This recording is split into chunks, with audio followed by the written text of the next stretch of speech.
All right, Okay, roll call. Alderman King. Alderman Stowe. I saw him. Alderman Phipps. Alderman Raslin Here. is here. Alderman Cassetti. Here. Alderman Janetti. Alderman Spigarola. Alderman Stroman. Here. Alderwoman Stroman. Here. Alderman Yellman. Here. He's Alderman here. Rivers.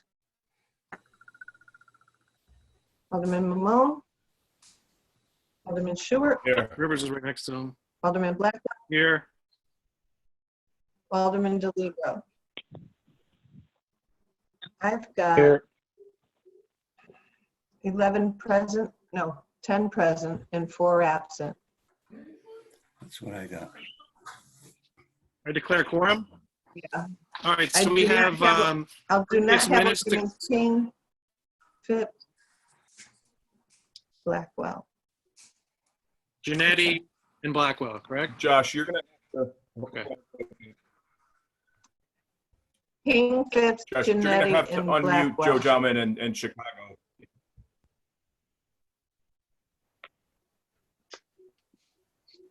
Okay.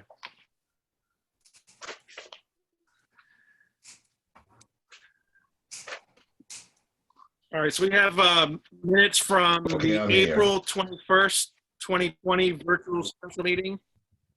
We have minutes from the April 28th, 2020 virtual public hearing and special meeting, and the February 11th, 2020 full board meeting to approve. Motion to approve. Second. So moved. Stroman. Motion by Rossetti and second by Stroman. All in favor? Aye. Aye. Opposed? Aye. Okay. Motion passes. Thank you. All right, we'll move on to public session. Would anyone from the public wish to speak tonight? This will be an adventure. I'll do my best, but raise your virtual hand if you have a question. If you're on the phone line, I just got a message that Bill Phipps is here, and I need to unmute him before we Okay. go on here. Anyone see him? Okay. Okay. I'm here. Got you, Bill. Thank you. All right. Elected delegates. 11. In Chicago, I can't, for some reason, I cannot unmute Chicago. I keep unmuting him, and it's not doing anything. Anyone from the public wish to Joe speak Yellman tonight? is also muted.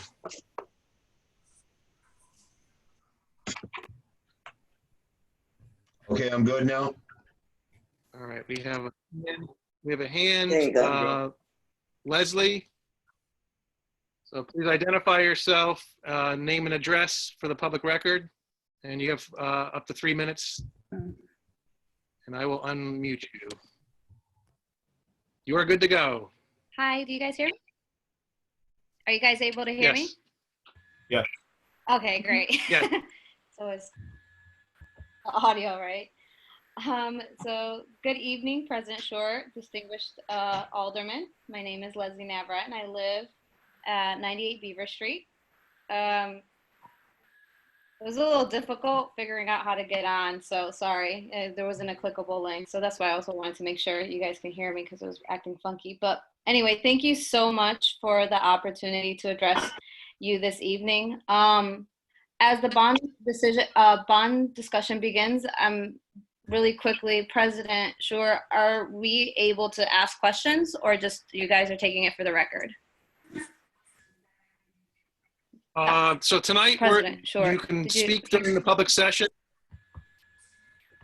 Yes, so tonight you can speak during public session. Then we're going to have a follow-up answer session for the aldermen, and there's not going to be a public session after that, but the aldermen can discuss that. So if you Okay, can speak now, so though, I if you'd just like. wanted to ask that because Watch the video. okay, yeah. No, Then he wants I'll the just put video. then things on the record. I'm hoping if you can help me and the Ansonia community understand the following, which I understand is going to be on the record. For the bonding application, will our city council represent Ansonia during the bond offering? Is he the person who verifies the bonding is legal, valid, and binding, or is there another attorney involved? Who is that attorney and from what firm? How much does the city pay for this type of attorney services? And is there legal fees in the mayor's budget that's appropriated to these services? I'm asking this as a concerned resident, and because our legal fees are steadily rising without real concrete explanation to taxpayers, and that's worrisome.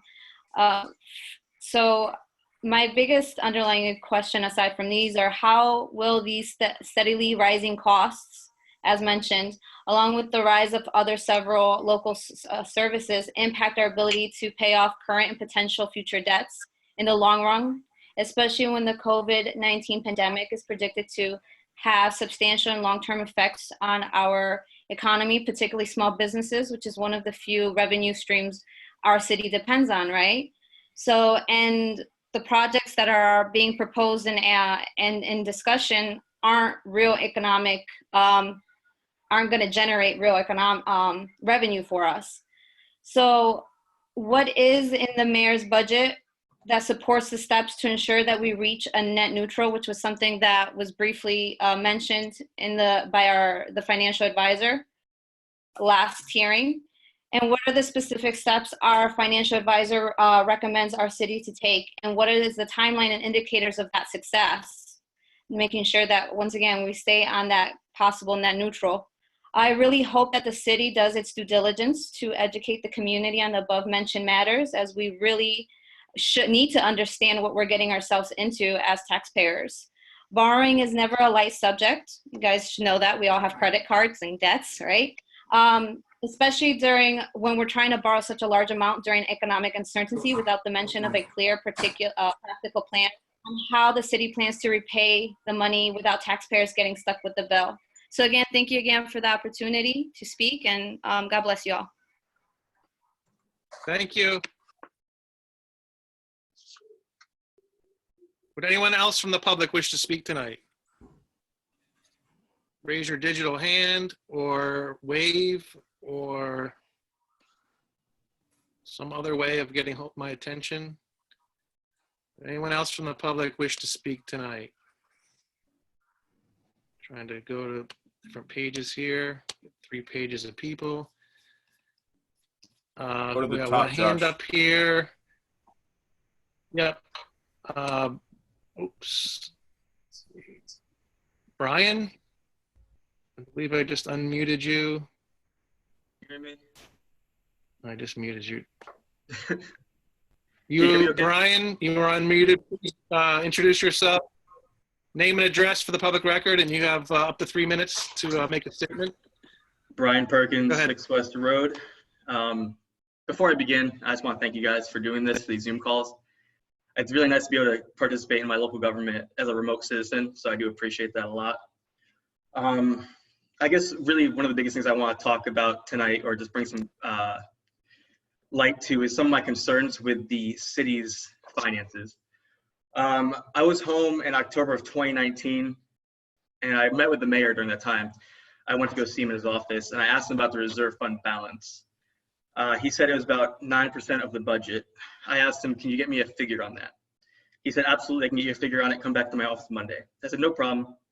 Came back to his office Monday. He gave me a sticky note with the number $6.5 million written on it. He said, this is our reserve fund balance as of October of 2019. So, okay.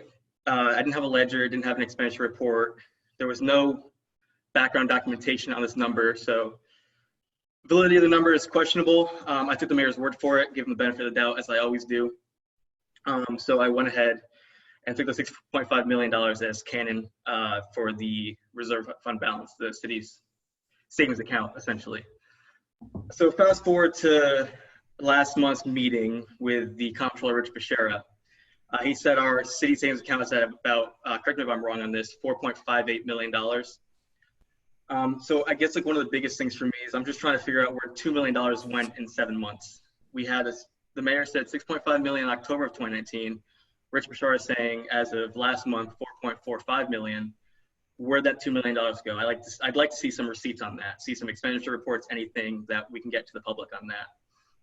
That also brings up the fact of the matter is, if this budget is to pass, as the mayor has it presented now, that would bring our reserve fund balance to between 3.4 and 3.6 million dollars, which, as everyone here knows, that's significantly lower than what he started with, what he actually inherited from the last administration, about $9 million less. That being said, we did have a bond rating downgrade in 2019. We had a downgrade from our bond rating because of our reserve fund, and because we are not, we don't have the economic development to, according to the credit service, we don't have the economic development to justify our spending. So with the bond, or sorry, excuse me, with the reserve fund going below 7%, I'm just worried about the bond rating being downgraded again. You know, the way we've been spending the bond, the way we've been spending the money, the reserve fund money, the way we've been using it to offset taxes for so many years. In 2018, I think we used 3.5 million of it as income for the budget. We've had 2 tax increases so far. We've had the revaluation, and then we've had a mill rate increase.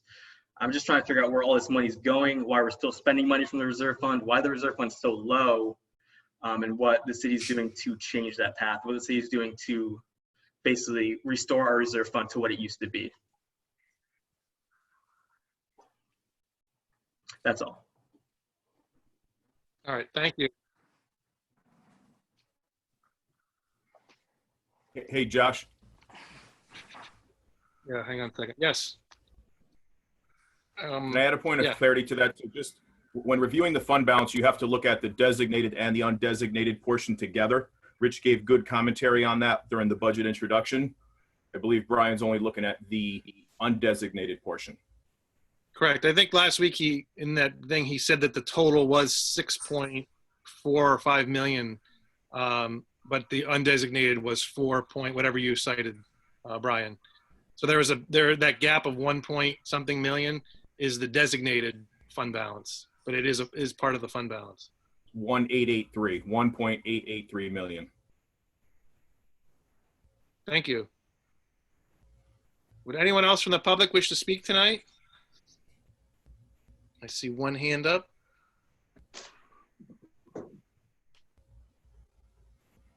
Brian, you're on. Please identify yourself, name and address for the public record, and you have up to 3 minutes. Can you hear me? Yes. Okay. Brian Sorek, 17 Elaine Drive.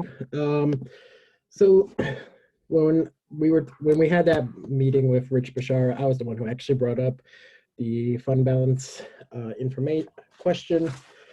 I wrote down the notes here. He told us the fund balance was 4.58 million, which did not include the $136,321 overspending from this current year by the mayor, and does not include the 625,000 requests for next year, and did not include the $137,000 that was put back into the fund balance. So one other question I have is, I was looking through the previous budgets for the last 5 years, looking at the taxes collected, and I see we have increased our tax collection to the tune of $4,359,145, which is a difference of 12.17% over the last 5 years. I'm just curious where all this money's going, because that's a significant amount of money. And with the increases, which 2018-19, that was an increase of 8.68%. And last year was an increase of 3.49% in revenue. Where's all of our money going? That's just what I want to know. Putting it out there to be on the record. Thank you. Appreciate your comments. Would anyone else from the public wish to speak tonight? Please raise your digital hand.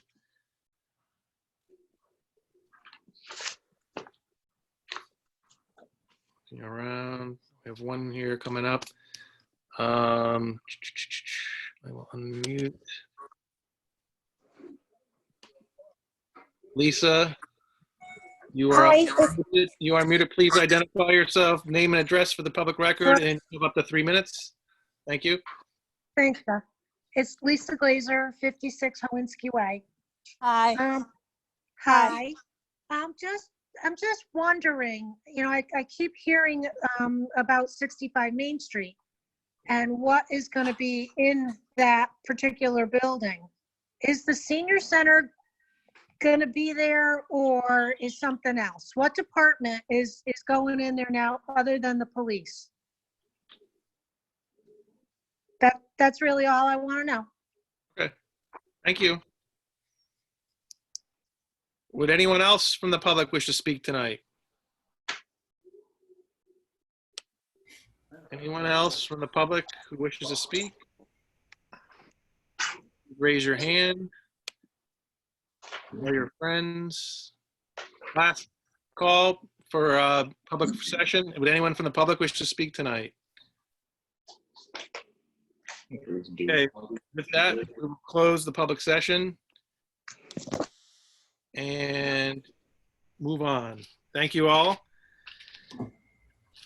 Okay, so at this point, I'm going to shift the presentation over. At the public hearing, we had a lot of questions, both the aldermen, the public, in the meeting, in the chat, after the meeting, and all those questions were sent on to the city, and the city is going to give a presentation. It's listed on the agenda as presentation on the bonding initiative. This is specific to the bonding questions and should address the salient and relevant questions that were posed by everyone.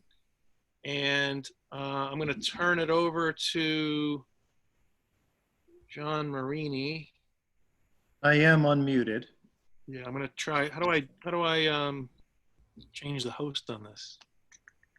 Just go to the more function. Is it on the bottom? If you go to the profile name in your participant list.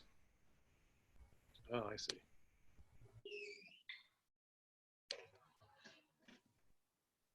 Okay. All right, so I'm turning it over for you for the presentation on the bonding initiative. And before we start, Mr. President, I just want to make sure that Barry Benarbi and Brian Humes, Paul Heon, and Chief Coda are all here so we could start that. Would you like me to unmute any of them or all of them at this point? Let's start with Mr. Benarbi if he's here. Okay. What's his first name? Barry? I don't know if he's here under a number. I don't see him alphabetically. Paul, he may be dialing. I do not see him here.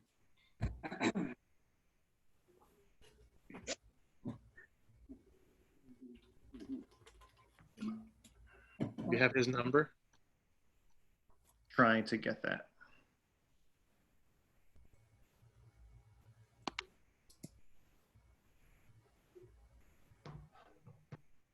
There's a lot of numbers that are called in here, so.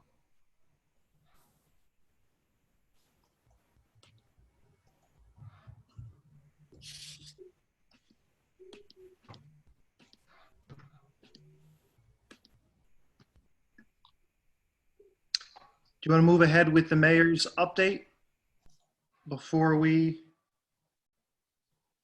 start the presentation? Because I want to make sure we have everyone needed to make the presentation. So who am I? I'm muting the mayor here? Actually, you're the host, so you tell me. Oh, I could do that.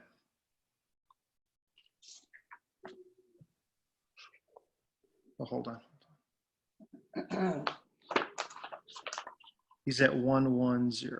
1110. There's a whole page of numbers, so I'm guessing that everyone that we want is here.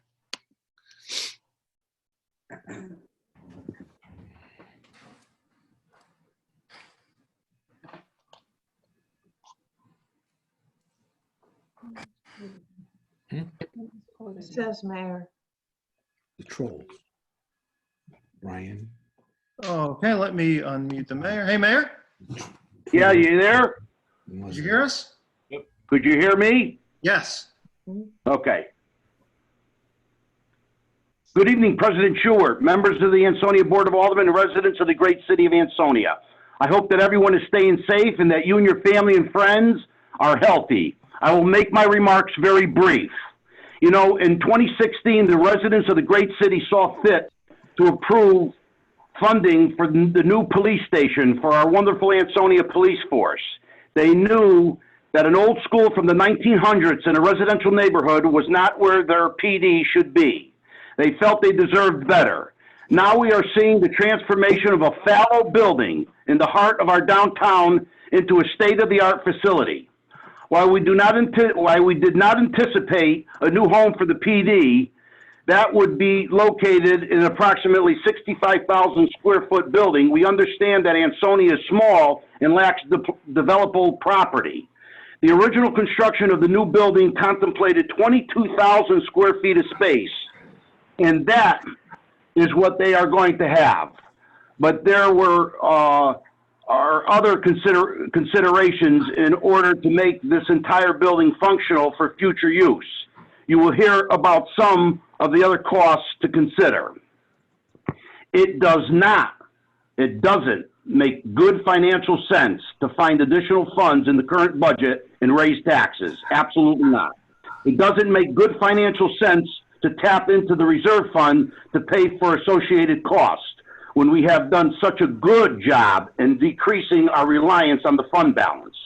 It doesn't make sense to demobilize Bantam, pay for them and another company to return to the site at a later date to incur all these expenses. It does make good financial sense to borrow at an advantageous time when we will probably not see interest rates this low again, and the cost of borrowing will be at a net zero. It does make sound economic sense to move forward and complete the renovations at 65 Main Street. I hope this board will move forward and approve authorization to borrow the remaining funds proposed for the new police facility and our fire department and our infrastructure requests. Thank you, and God bless you all. Okay, thanks, Mayor. President Stewart, I'm going to pass the hostship back to you. And when Barry is here, we will be able to proceed with the presentation. Okay. Just tell me when it's switched back. Should be switched now. Okay. So let's move on the agenda. Next up, we have the tax collector report and request for refunds. In your packets, you received reports for both March 2020 and April 2020. Motion to approve by Alderman Cassetti, Second by Mamone. second by Mamone.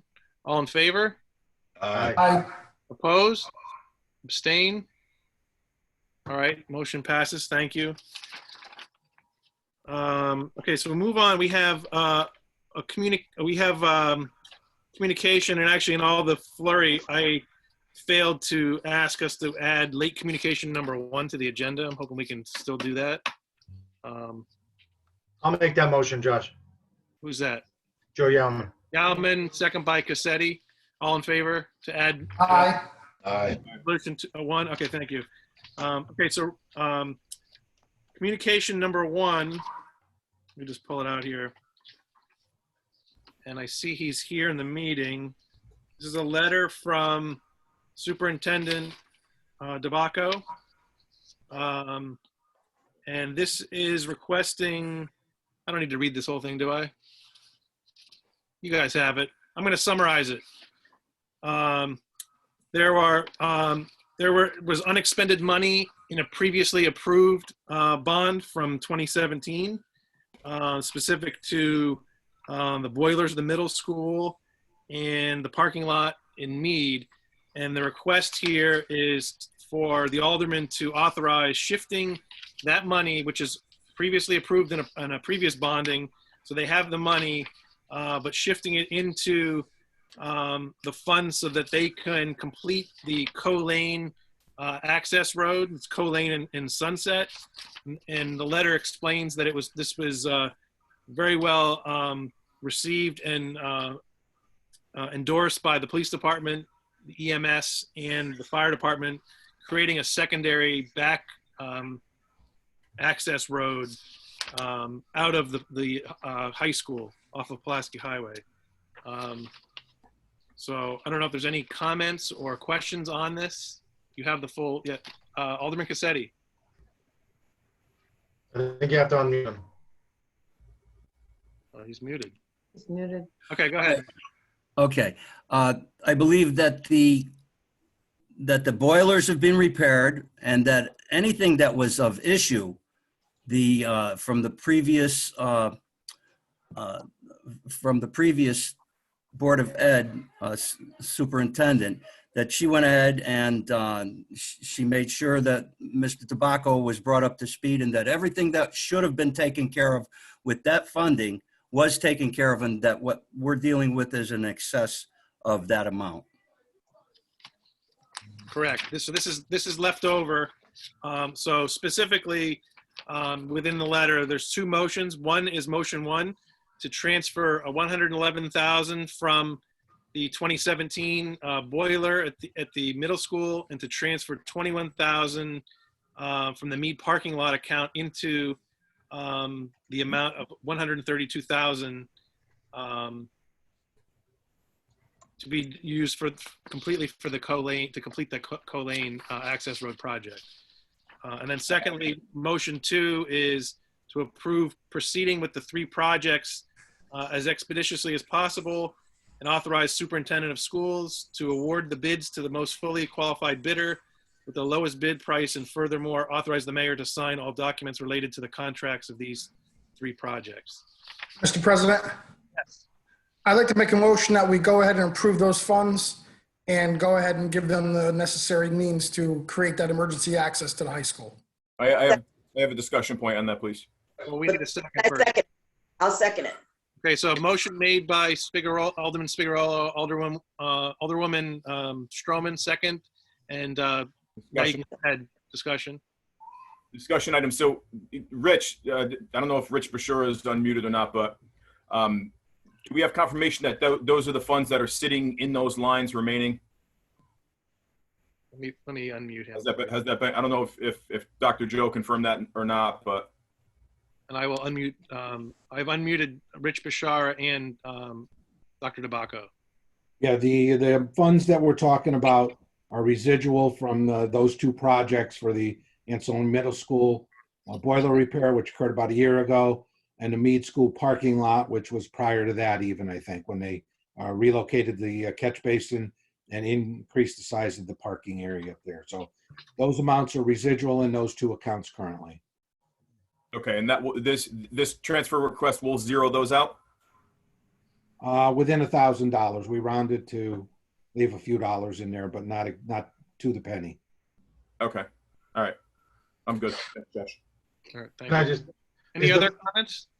do we do this in 2 separate motions laid out in the communication, as opposed to grouping it into 2 or into 1?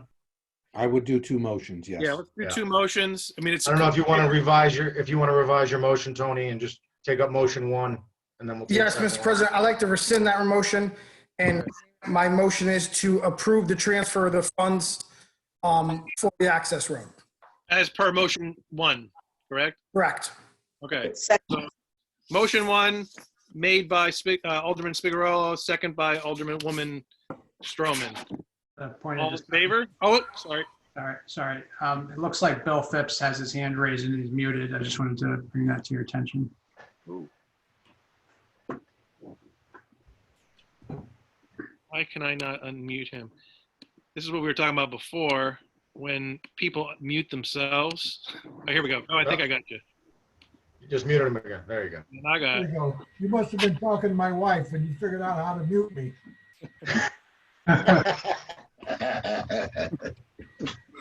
I'm good with it. I'm good with the motion. So any other discussion on this? Motion 1. All right, all in favor? Aye. Opposed? Abstentions? All right, motion 1 passes unanimously. Thank you. And then I'll reread motion 2 again. Motion 2 is motion to approve proceeding with the 3 projects as expeditiously as possible and authorize the superintendent of schools to award the bids to the most fully qualified bidder with the lowest bid price, and furthermore, authorize the mayor to sign all documents relating to the contracts of these 3 projects.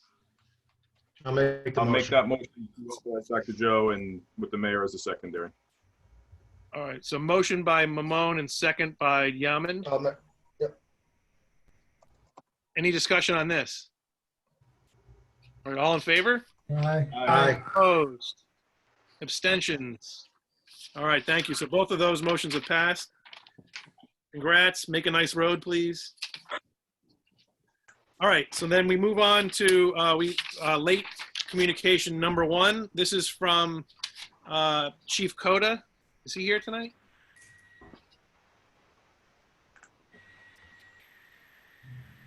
Yep. He is, okay. This was the, I'll unmute him just in case there's a need. This is a letter from the chief requesting that we approve a renewal of the current 5-year contract between the police department and Axon Enterprises. And this is for purchase of body cameras, tasers, and other equipment. The total cost for the 5-year contract is $192,977.45. You received in your packets the full quote that was sent to, I think it was Lieutenant Williams, with every item on there. And it was time sensitive in that the prices may change, it was my understanding, if we go beyond, the current pricing agreement ends on June 30th, 2020. So I'm assuming the price would go up after that point. Is there a motion to accept this communication? I'll first that motion. First by Spigarolo, second by Alderman Cassett. Any discussion? I just have a quick question Yes. for Chief Coda. What happens to the old equipment if it is still viable and still usable? Do we return that and we get some sort of credit back, or is it just kind of an exchange with the new equipment? So it's an exchange. As far as the cameras, every 2.5 years, we receive new cameras. So we'll, at the end of this contract, the current contract, we'll return those. They'll send us new ones. The tasers that we do have are at the pretty much at the end of their lifespan. It's very difficult to get a replacement. So as part of the whole program, as we did when we started this, we were able to get our tasers and body cameras and keep them all well within warranty for our 5-year contract period. Okay. Any chance we can get one of those to try it out on Josh? Taser? Yeah. As long as you're second in line, I'll try it. Any other questions? Yeah, it's just another point of discussion.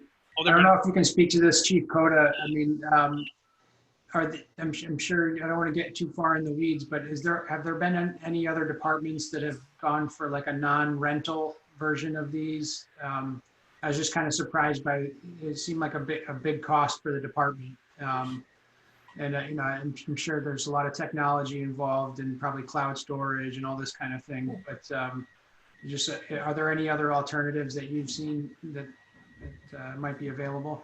Well, the alternatives, we don't really have a lot of alternatives for us because we have 5 years worth of storage already in the cloud through our Axon contract. So we would lose all of those videos. So if we moved to a different company, we would have to return all of our cameras, buy all new equipment, and then also keep paying for the iCloud storage so we could access our videos that exist for whatever reason, court cases, evidence, and such. So the objective here was to continue moving forward with our current vendor because it makes the most sense. It was the most physically smart thing for us to do, because again, we're not renting. And part of the process is they upgrade every 2 years. Technology changes so quickly, and that's why they give us new body cameras every 2.5 years. As far as the tasers, those will last us. Those will stay in warranty for the full 5 years, and at the end, depending on where we are 5 years from now, we would have to make a decision. But for us, it makes the most sense, and it's most prudent for us to continue using the same vendor that we've had. We've had excellent success with them. We've had no breakdown issues, and our tasers are probably going on, not just outside of this contract. We had those even before. We've probably had tasers for close to, I think, 10 or 11 years now. So this was the least expensive option for us. Taser has a multitude of new products. We just wanted to stay with the system that we have. One of the quotes that we were given were in the area of close to over $200,000 per year for their new systems. That's not what we're looking for. This is a cost over the 5-year time period for us. So we went with the least expensive, but it still gave us our options to renew our equipment and keep everything under warranty. Thank you, Chief. Yes. Alderman Cassetti. Is this already budgeted in your budget, Chief? So yes, there's already a budget as we currently are in the contract. So the difference in the numbers, so if you look like year one, there's a difference of about $2,000 increase in year one, and it goes up, correct, and I don't have every number here, and I think it's about $4,800 or $4,900 for year 2 through 5, an increase. But we are already allotted, we're already paying a yearly fee of close to, I think it's $33,400 per year right now as we speak. So it's a small increase this year and a little bit larger over the course of the 5-year period. Okay, thank you, Chief. Yes, sir. Okay, so the motion would be to approve the request for the Ansonia Police Department to sign a 5-year contract extension with Axon. Is there a motion? So moved. There is a motion already. Point of discussion. I'm sorry. Figueroa I and can take this Cassetti. offline with Coda as well. Oh. I just get these guys. They've got you if on the data side of things, right? So what can we do to protect ourselves? So in 5 years, if we want to go back out to bid and make it competitive to the entire sort of group of vendors for something like this, so that they can make it compatible, that the data, whatever cloud data storage that we have with them would be compatible with other systems. It's just something to think about. We can talk offline separately on that. But it's tricky because they'll come back and they'll ask you for more every time, and we don't have much choice then if we rely on them for the data. Understood. We would have to pay separate funding to have that downloaded from the cloud. We'd have to buy a server with a backup, and then that would still stand alone from anything. If we move to another company 5 years from now, we would still be required to use whatever their storage is, whatever that may be, if we were looking at different companies. We were most comfortable, just for your own measure, and they do somewhat when you sign a contract, you do get, for lack of a better term, stuck with them, but we're happy with the products they've given us. These body cameras have not failed us. Our tasers have not failed us, have not broken down. So we're very content and happy with the product that we're using now, and that's why we're asking to renew. But I understand your concern that you could get held hostage for a long period of time if you didn't have alternatives down the road. Thanks, Chief. Chief, what's the retention period for the data? Do you know? It varies because we have unlimited cloud storage. We pretty much keep just about everything except for minor calls that go out about every 2 years.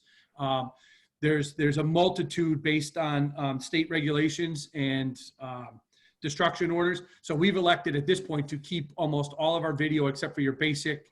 I found an open door, a minor complaints. Anything that has an arrest or summons or ticket, we keep those in its entirety for a lifetime. Okay, thanks. Thank you. Is there any other questions for the chief or any other discussion on this? Okay, Trish, you're gonna have to remind me who made the motion. Alderman Spigarolo made the motion. Alderman Cassetti seconded it. Okay. So let's vote. All in favor? Aye. Opposed? Abstained? Okay, motion passes unanimously. Thank you, guys. Thank you very much. All right. The next item is we have one resolution for consideration and discussion. So this is, and I'm going to read this because for me to summarize, it's going to take me just as long to just read the page. Resolution regarding a non-lapsing education fund, whereas the Connecticut General Statute 10248A provides unexpended education funds account for this fiscal year ending June 30th and each fiscal year thereafter, notwithstanding any provision of the general statutes of any special act, municipal charter, home rule, ordinance of any other ordinance, the Board of Finance in each town having a Board of Finance, the Board of Selectmen in each town having no Board of Finance or the authority making appropriations for the school district for each town may deposit into a non-lapsing account any unexpended funds from the prior fiscal year from the budgeted appropriation for education for the town, provided such amount does not exceed 1% of the total budgeted appropriations for education for such prior fiscal year.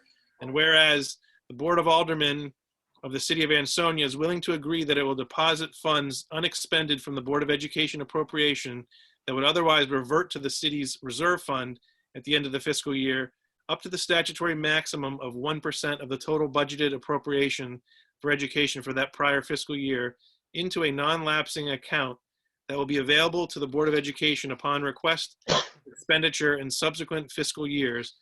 Now therefore be resolved, the Ansonia Board of Aldermen as follows. 1, pursuant to its authority under the Connecticut General Statutes 10248A, Board of Aldermen hereby establishes a non-lapsing account. It hereby names the Board of Education non-lapsing account, which shall be maintained and audited as other city accounts. 2, if funds appropriated to the Board of Education pursuant to Connecticut General Statutes 10222 remain unexpended at the end of a fiscal year, such funds up to a maximum of 1% of the total budgeted appropriation for education of said prior fiscal year may be deposited into the Board of Education non-lapsing account at the discretion of the Board of Aldermen. And 3, upon the written request of the Board of Education, funds in such Board of Education non-lapsing account as the Board of Education may identify shall be released in accordance with charter and statute to the Board of Education for expenditure in its discretion. And then it would just be signed. So I don't know how you guys want to handle it. That's the reading of the resolution. Dr. DeBacco is here. We could ask him questions. If you guys have any discussion or want to make a motion or anything else. Mr. President, if I may. Yes. Just a couple of questions that occurred to me upon reading it, and I've since had some, I was able to have a conversation with the superintendent about this, and he was able to send me a little bit of additional information. But the two questions that I had is, one, is there a restriction on the monies and what it can be spent on? And my understanding from talking to him that it would be restricted monies in terms of capital costs and expenditures and things like that. Additionally, my question was there a cap? I see there's a cap on the amount of money that can be deposited annually, but whether or not there was a cap on the amount of money that could be kept in the fund that could be used as well. He did send me information. There was a bill filed that was JF'd out of the Education Committee. I don't see it in a public act, however, so I don't know if it passed, which actually increased the amount of money that could be deposited from 1% to 2%. So, I mean, I'll just say this, is that this has been something that has been brought up in the past. I think this is probably a good idea. I think that we would probably be best served by taking the time to do this right and doing this the right way, dotting the I's and crossing the T's with regards to getting clarification. I see the two statutes, 248 and 248A, that set it out pretty clearly. But what I would like to know is neither one of those statutes specifically puts a cap on the amount in a fund. So I don't know if that's something that we need to do. I think it would probably be prudent for us to discuss that. either as a board or setting up a subcommittee to work with the Board of or the Board of Education and the superintendent to sort of hash out the details on something that I think that we all can feel comfortable with before voting on this. So that was just what I wanted to say with regards to a couple of the questions that popped into my mind when I read the resolution, and just some commentary there. Are you making a motion to Well, I would like to give the superintendent an opportunity to kind of discuss what the meaning was behind it, and kind of, I think that we're working towards something together here, and just kind of addressing, he would have the ability then to have some money to do the capital improvements that I know he needs to do on his end. So I don't know if you want to let the superintendent say a few words, and then we can, get into more discussion if we need to. Yes, Dr. Tabacco, you are unmuted and you can speak. All right. Thank you for this opportunity to speak to you, President Stewart.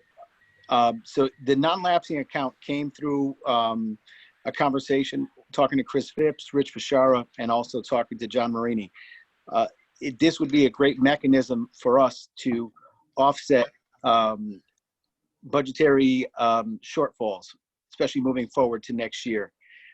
I believe, and John could probably help out with this, it's usually 1% that could be put into the account, into a non-lapsing account, not to exceed 2%. And this should be spent on one-time, non-reoccurring purchases, usually capital projects.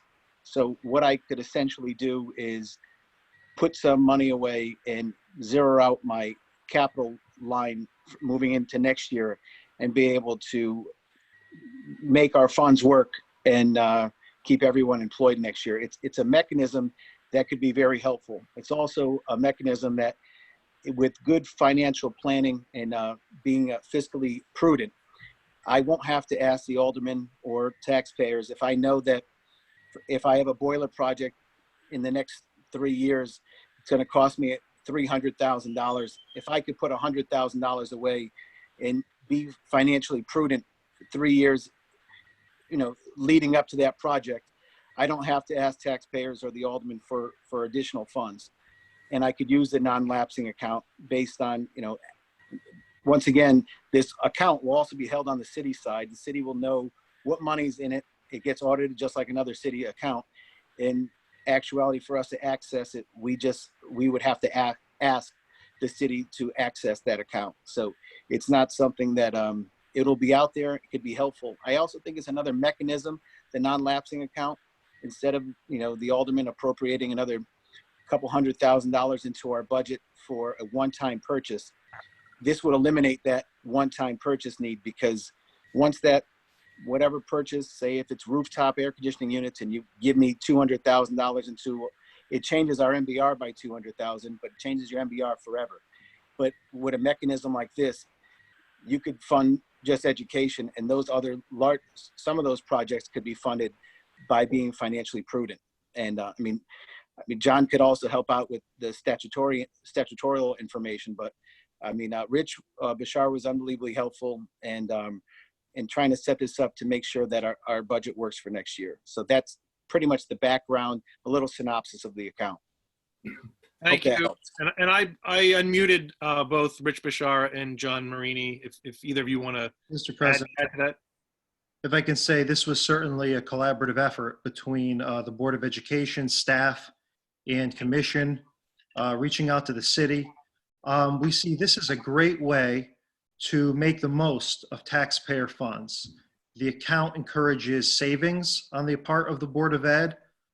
It allows us to allocate additional funds into the next budget year without the worry of the MBR. And it increases transparency between both sides. As Alderman Yauman pointed out and hinted towards, different communities have tailored this account to the needs of their Board of Education. And that's certainly something we can do here.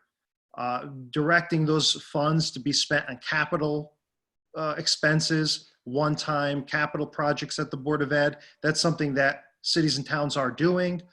Essentially, they're tailoring that statutory language to work towards the priorities of their particular Board of Eds and communities. So I'd certainly welcome that conversation to sit down with the Board of Ed and perhaps tweak the resolution to make it more custom made.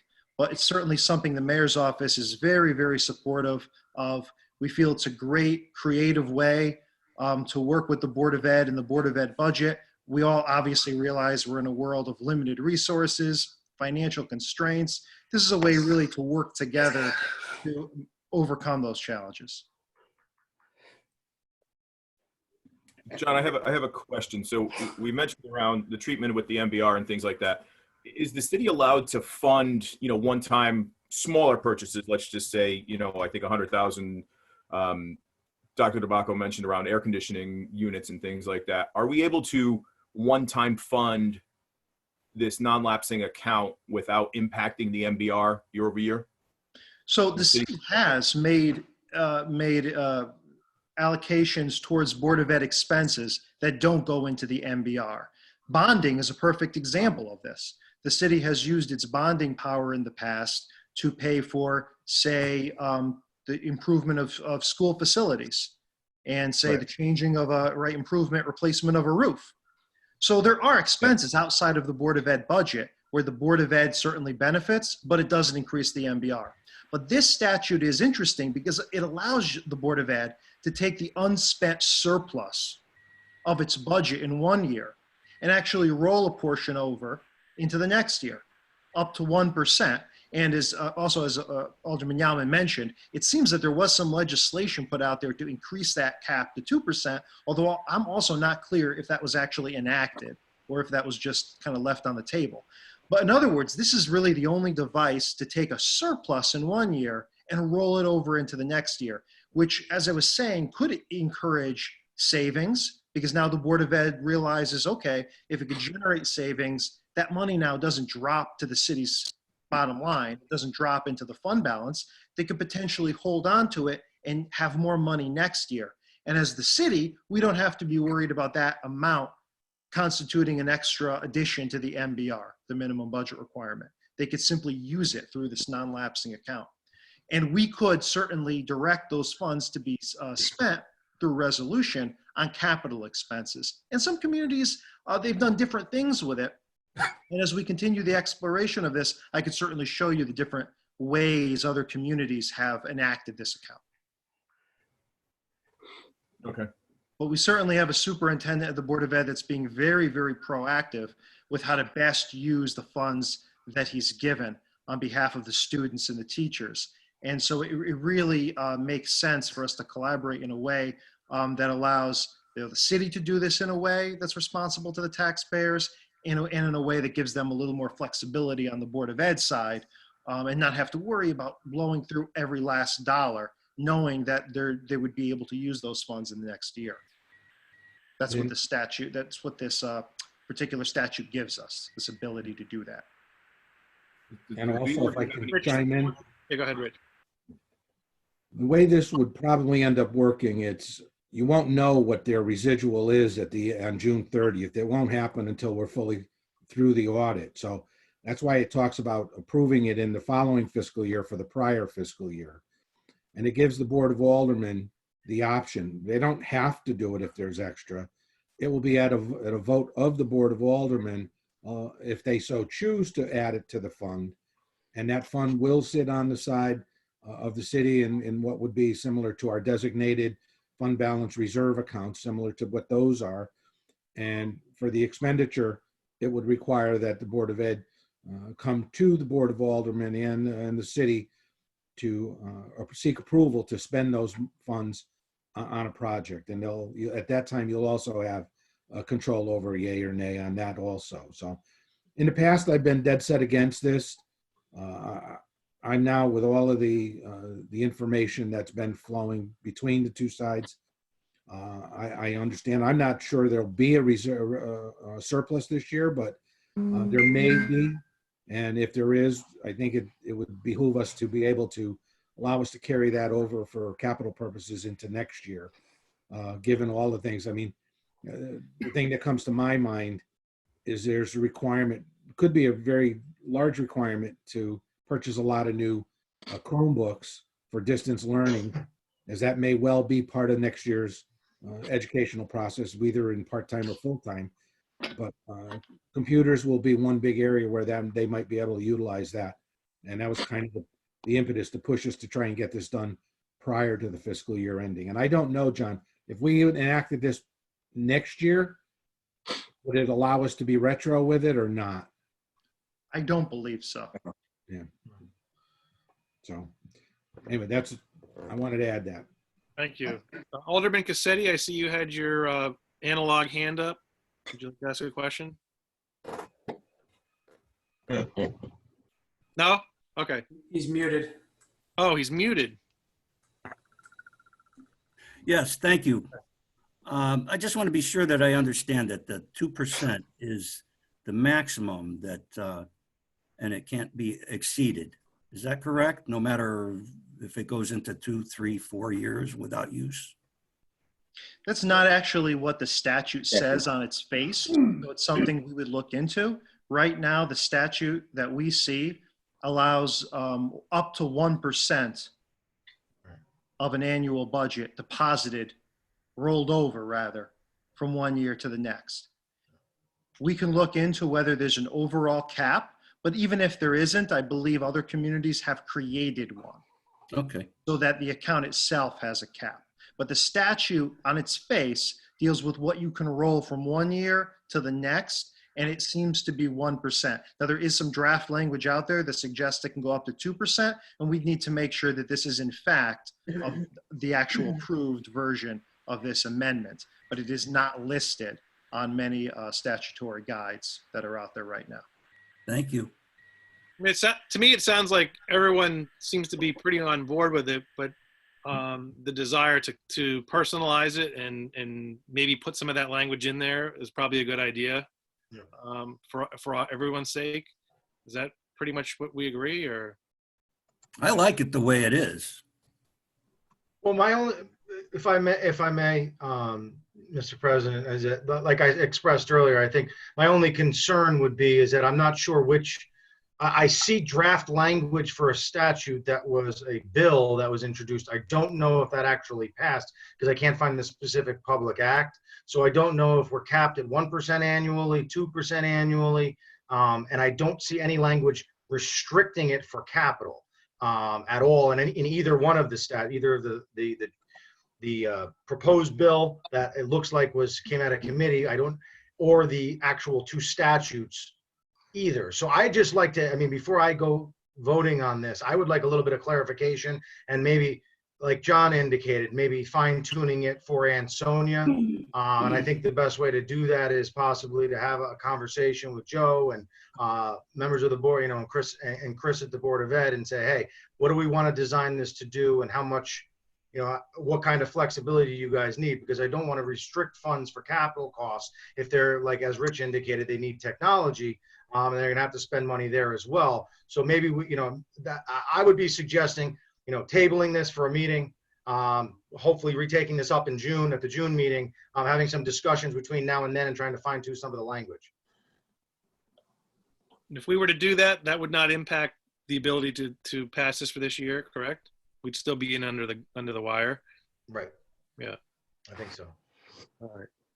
Just one other point of discussion, if I may, President. Just kind of reminds me of like the transportation lockbox at the state level. And I think, at face value, I like the savings incentives that this creates, but as we sort of fine tune the language, I think it would be good, for this to be sort of have some controls that this does remain as a sort of, as funds specifically earmarked or sort of safeguarded for the education purposes, so that it doesn't erode that incentive if, 3 years of accumulation occurs, and then the city is in a situation where they feel they need to utilize those funds for something else outside of education. Yeah, the statute's pretty clear about that, Alderman Roslin, is that it seems that once it is approved by the Board of Aldermen and set into that account, it cannot be taken back. Okay. That's the language. That's how I read it anyway. But it's just a matter of getting to that point, and then what its use can be once it's in that account. And I think that's kind of where we need more of the clarification. Yeah, there's no concern over it being for Board of Ed use. It's dedicated for Board of Ed use. However, I have seen other communities restricted to capital, to technology, and also some classroom uses. So it's interesting because the statute, neither draft of the statute speaks to that at all. And so I do believe there is a customization that the city is able to engage in. We do need to understand what the authority comes from, where the authority comes from to do that. And we could certainly tailor this and meet our deadline by the end of the year. And again, we're very happy to be collaborating with the Board of Ed on this. I think it's a creative idea that creates a lot of positive incentives to get taxpayer money to where it needs to go. Yeah, I would agree. I think Alderman Yalman also mentioned around an overall cap. So obviously the 1%, per year, but is there an overall cap once, once it hits a certain threshold? Does it max out, or is it just unlimited, potentially 1% every year? Yeah, that's what I was, I'm concerned about, the exact statute, and say if every year they have 1% every year that they have going into that account. Is there a max on that account? 2%. I think you could make the cap. I'm sorry to interject, but I think that's something you could customize. A lot of districts, and I believe many, have a cap at 2%, but that's something that I leave up to the aldermen and to the attorneys that read statutes. But I think you could say 1% a year and not to exceed 2% of the budget. But that's totally up to the will of the alderman. Okay. Yeah, and I think something that conservative, Dr. Joe, doesn't really get you much other than, potentially 2 years of rolling 1%, if you will, and something capital. If you have a bigger cost, obviously you're going to need it. Again, I'm not for a cap. I'm not against it. I'm just curious, does that language need to be in there to say, hey, it potentially can be 1% in perpetuity for however long, and and then we just kind of work with it from there. Understood. 2% of our budget right now is 600,000. I don't see us anything larger than 600,000. I think we'd probably go out to bond for. So I think 2% would not be an unrealistic number to stay under. If that's just me to you, to the alderman. Yeah, but even in that 2%, you're a year and a half, and you have potentially close to $1 million for a capital project. If it's that's obviously really aggressive on your lack of spending, of course. But yeah, again, I'm not opposed to it. I was just kind of curious what other towns are doing, if there's any other sort of benchmark around. Do they cap it at 10 million, something along those lines, and just say, hey, it's 1% a year kind of deal? I could find out more information as well. Okay. Well, I like the idea of wordsmithing it a little bit. I don't know if someone wants to make a motion to tweak this. I will. And I'll make that motion to table it. And I'll make the motion to table pending discussions with Superintendent Tabacco, as well as the Board of Education, and collaborating on language that we want to see in a final draft. I'll second it. Maybe we have the second by Rivers. Any other discussion? All right, so we'll vote. All in favor of tabling? Joe Cassetti has a question. Oh, Joe Cassetti, analog hand again. Go ahead. Yes, I'm sorry, but I believe that the words transparency between the city and the Board of Ed. We've reached new milestones with them, and they still have to come to us for approval if they're going to use that fund. I think by us keeping an eye on it anyways, it's not going to make much difference if we table it now or not. I don't think it was tabling because we didn't want to do it. I think it was tabling it just to clean up the language and have it exactly as everyone feels comfortable. And then I would foresee that we would approve it next month. Okay. Agreed. And I would suggest further that we have an education subcommittee of the aldermen, that we employ them to, to talk with the school system and the Board of Ed and the superintendent in the city. All right, so we're good on that. Thank you, guys. Moving on, we have no ordinance. Is there any new business? Not that I'm aware of. Any old business? All right, we have, actually I skipped that. We have one appointment. Sorry, one appointment. Letter from the mayor, May 8th. A recommendation from the mayor to the Board of Aldermen to appoint to the Ansonia Housing Authority a 5-year term. Lori Vaccaro, Republican, 515 Beaver Street, to finish a term actually that expires 12/20 or 12/12/20. So I make a motion. Motion by Second, Spigarolo. Second by Alderman Spigarolo. All in favor? Aye. Aye. Opposed? Abstain? All right. Appointment passes. Thank you, guys. Like I said, there's no ordinance, there's no new business, there's no old business.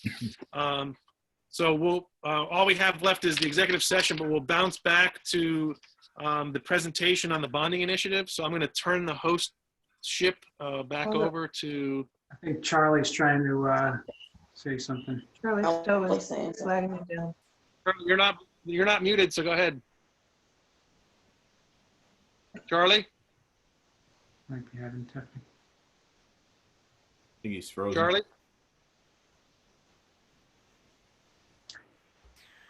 While we're waiting for Charlie, I just have a question. Are we going to hear from separately from the bonding presentation from economic development? I just saw something come out, that there's a talk that potentially Sheila O'Malley's going to be working in Seymour. And, so I'm just curious to hear, from her what the thoughts are on that. If that's new business or if that can come in a separate discussion, if possible. I'd appreciate that. Well, it's not on the agenda, but I believe she's in the presentation. But let's move back to. Charlie looks like he's muted. I see the red.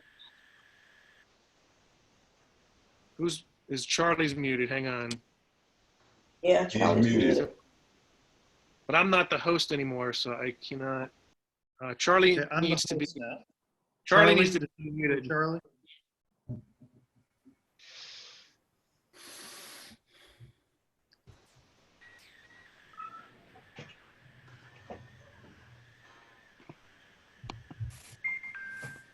So Charlie must.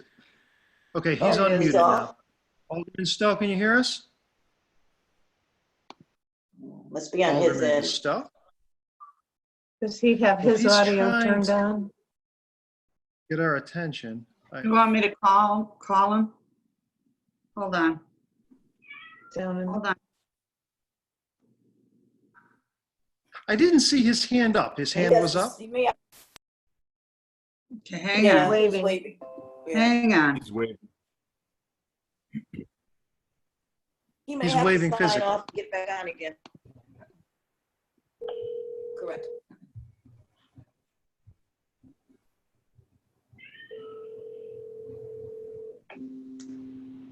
Somebody. Yeah, can you guys hear him? Can you hear We can hear Charlie? him. Go ahead, Charlie. I had one question. I'm sorry I interrupted. Chief Coda, is he still there? Is Chief Coda still Yes. there? Yes. Can you please just give some kind of a report on what's been going on up on Hilltop and the complaints, their cars being stopped?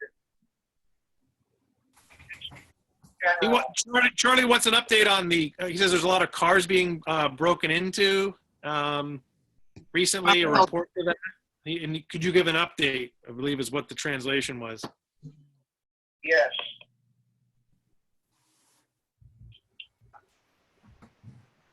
Chief, He's he's muted.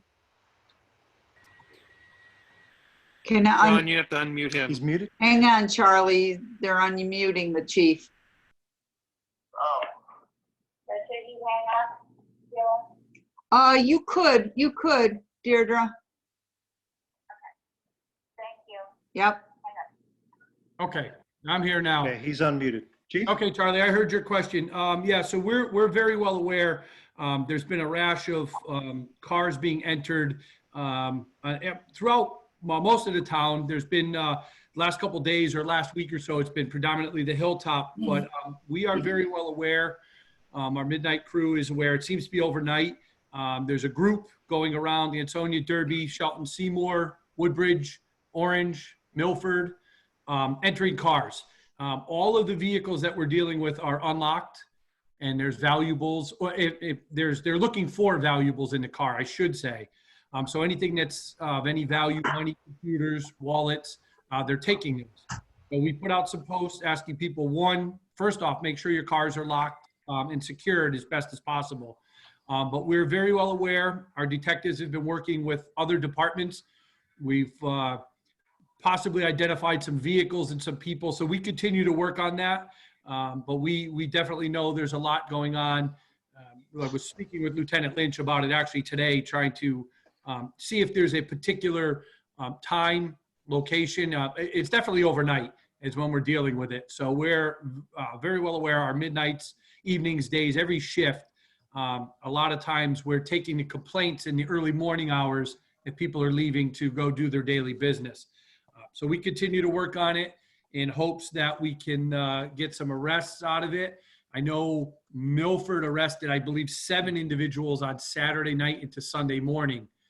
So there's a large group of people, individuals roaming about the pretty much the entire valley, entering cars and taking things out of there, to include stealing cars if you happen to leave your keys in the vehicles.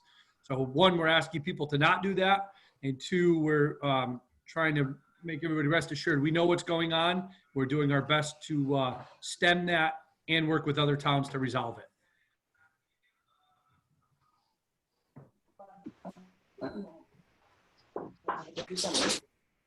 Hey, Chief, can I just add a note too, just to circle back? I know there was a post about some phone scam that's going around. I don't know if you could just remind the participants here just what the scam is and, precautions to take. Yeah, so right now, the most recent one, of course, there's many scams. If you don't know, first off, I'll start off. If you don't know who the person is and they're calling you and they have no reason to call you, do not call them back.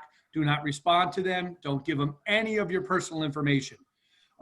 Worst case, if somebody says they're from one of your utilities, don't call that number. Call the main number that you find on a website and ask to speak to someone, and they'll confirm whether or not they called. The one that we're seeing most recently that we posted on, and actually we've got a couple of tip 411s about it, is an automated voicemail that's coming out from Apple. And they're saying that your computers have been compromised. You need to call this number. They're going to fix it for you. Apple's not going to call you. They don't know what computer you have. They don't know what you're dealing with. So they're not going to do that. The second thing to worry about is the big key is if they ask you, they want to fix something and they want to get remote access to your computers or your phone or any digital device, do not do that. Do not allow anybody you don't know access to your devices. The next piece that's most important is if they somehow get access or they start to make their way through a conversation with you, they're going to ask you to go and get gift cards from Target or Walmart, usually in the form of iTunes, sometimes in others. And what they do is they make you go out and get hundreds and thousands of dollars worth of gift cards, and they ask you to read off those numbers. And once you do that, they bank that information and they spend it, and you're out of luck. So we're asking anybody and everybody, do not respond to any calls, especially automated ones. You can usually reach any of your account holders, any of your utilities directly through their lines. They're not going to call out of the blue and say, hey, by the way, you've got a problem with your computer or your TV, and such. So do not respond to those. And whatever you do, do not let anybody get remote access. And most importantly, do not go to the store and buy iTunes card, any of those gift cards to redeem those back to those people. If somebody was doing that, if it was legitimate, Apple would take your credit card because they do it now, because you can buy stuff directly from them with your credit card. So that's what we're trying to warn people of. Just don't pick up those calls. Almost all of those automated calls are some sort of fraud. Yeah, they even say that they're from Social Security too, is another scam that I've heard. Absolutely. Social Security will tell you they'll never call you and ask you for your information. They'll notify you by U.S. mail, and then you can contact a particular person. Mm-hmm.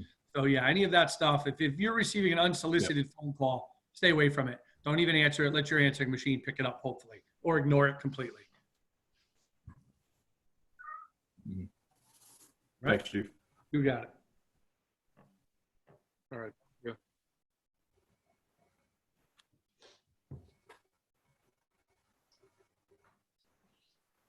All right. So are we ready for the presentation on the bonding? Okay, we are. So I'm going to unmute Barry. Barry, can you hear me? Hey, Yeah, Barry? can you hear me? Great. Can you hear me? Okay, great. I got Yeah, you on we the can hear line. you. I'm going to start things up. I'm going to start a screen share to get the presentation up. Can everyone see that? Yes. Yes. Okay, great.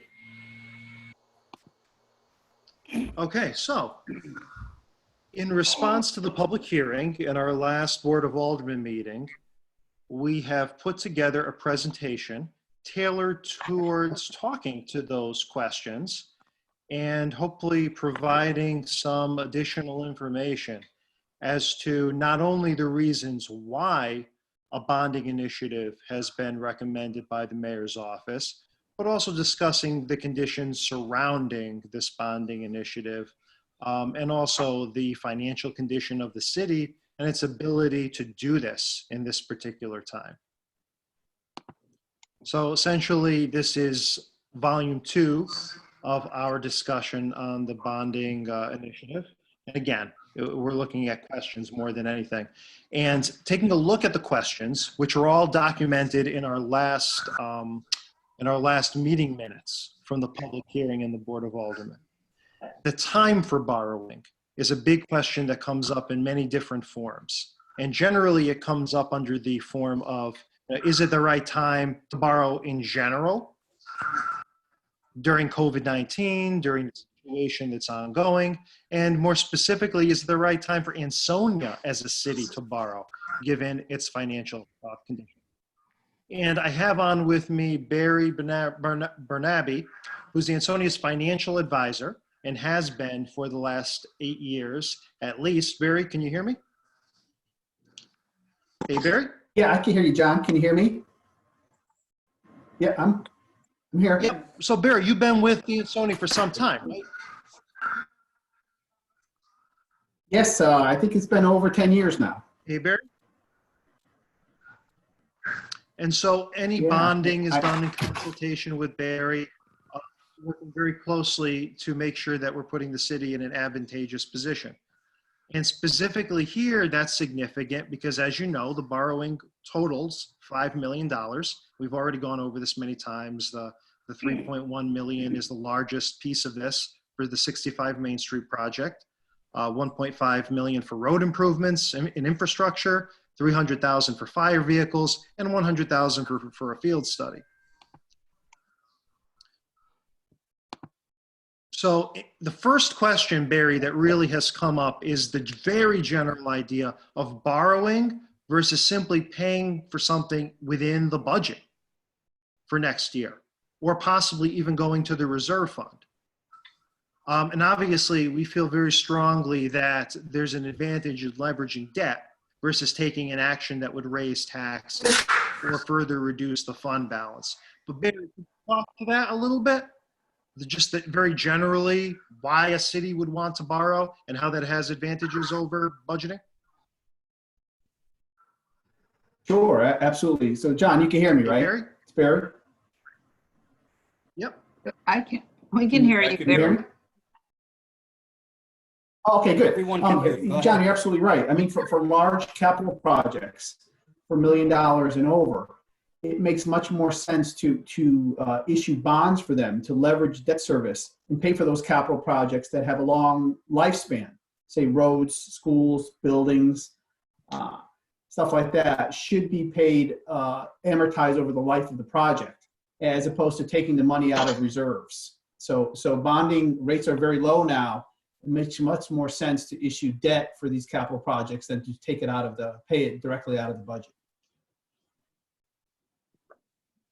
And the tax impact is really the big thing from the mayor's office perspective that we're looking at when considering larger projects.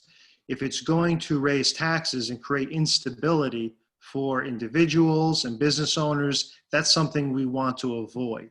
So if at all possible, we'd like to leverage borrowing, to leverage debt in order to get these projects done without raising taxes.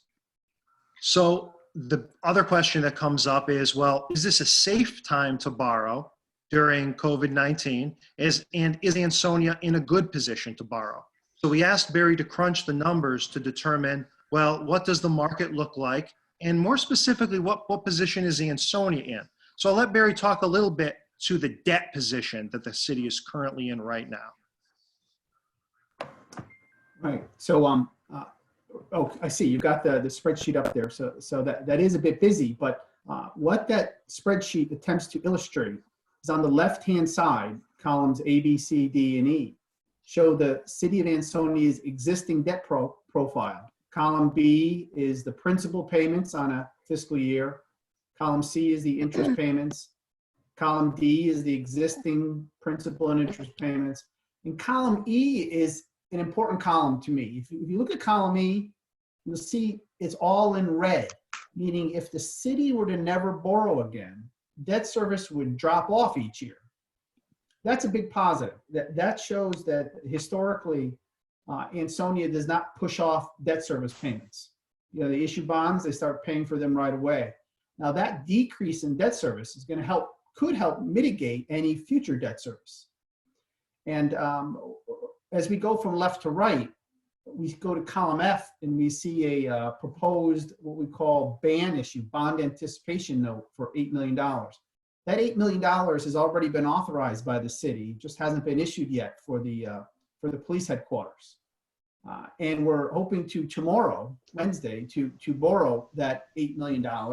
We're hoping to get a very low interest rate, probably close to 1.5%, below 1.5%. And when that comes due next year, next February, we're looking to do a permanent financing of that $8 million. And you see in column G, the principal payments. In column H, you see the proposed interest payments, principal and interest. And then assuming the city authorizes these new capital projects for $5 million that we're talking about, this debt analysis shows another proposed bond issue in fiscal 22, in February of 22, for that $5 million. And you see the principal and interest for that bond issue. So again, as we go from left to right, we come to column K, which is the total proposed debt service for those two new bond issues. And then column L takes the existing debt and adds the proposed debt, and you get the new combined projected debt service. And the last column, column M, shows the delta, or the increase in decrease in debt service from one year to the next. So you could see, instead of it being all red, you see 2 years there where it's in blue, meaning debt service would increase for 2 years under this scenario. So the city could issue $13 million of bonds, $8 million already authorized, an additional $5 million, and there'd only be 2 years of increase in debt service payments. And you can see them there in column M, about $372,000 in fiscal 23, and then about $244,000 in fiscal 24. And then every year after that, the debt service would drop off.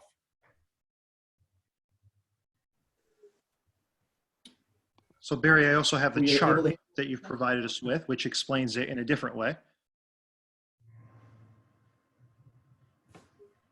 Exactly. This chart represents that same spreadsheet in a visual form. Those blue bars are the city's existing bonded debt service now. And you see them per fiscal year, and they decrease each year. Those red bricks lopped on top of the blue bars are the proposed new debt service for the 8 million and the 5 million combined together. So you see there would be 2 years of increase in debt service, peaking in 2024, fiscal year 24, and then decreasing each year after that. So again, that decrease in existing debt, the blue bars, really helps to soften the impact of any new debt. And another benefit to all this that we don't even really talk about is when municipalities issue bonds, it's just the nature of the municipal bond market, you typically get what's called a bond premium of several $100,000, anywhere between $200,000 to $300,000.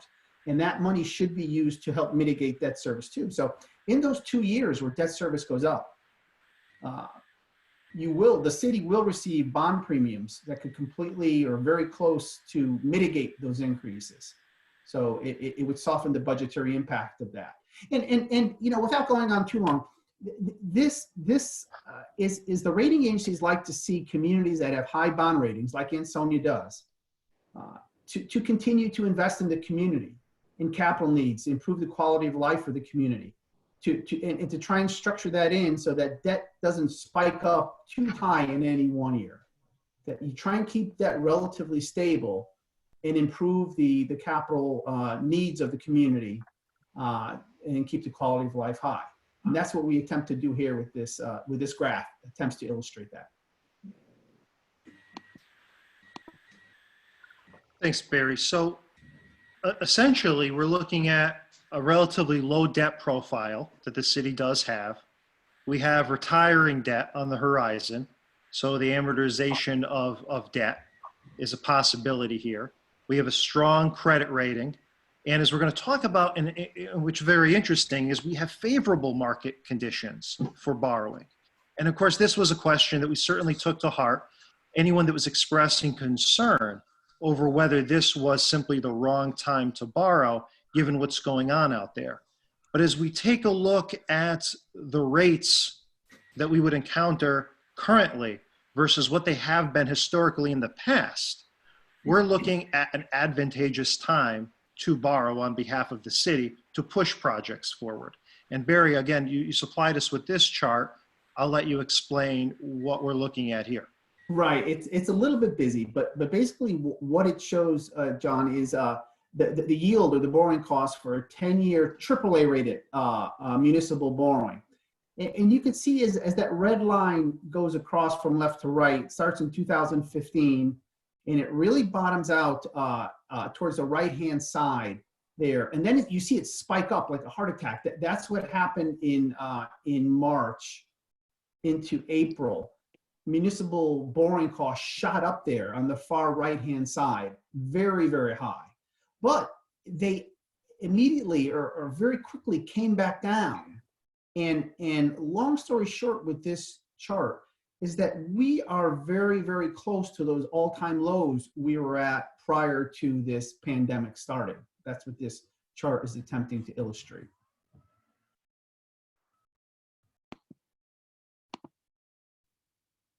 So in terms of a bottom line, again, we're talking, actually, let me back up a little bit. We talked about how we're taking new debt and it's replacing retiring debt. And because that profile is dropping, there's an ability, of course, to kind of hold the line in terms of what taxpayers are paying.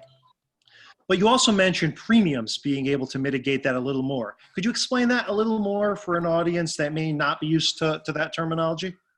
That's a good point, John. It is kind of quirky. It's just a nature of the municipal bond market that when we have these competitive bids for these bond firms to submit the lowest rate to the city, they typically submit a bid that says, here's the $5 million that you're borrowing, or whatever the amount is.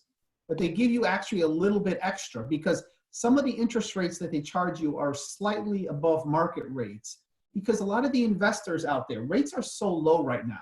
in the municipal market. They're historically low levels. But these investors that buy these bonds, they really are motivated by that tax exempt interest that they get from all municipalities. That interest they get is exempt from federal and state taxes. So these investors' after tax return is much higher than what the city actually pays.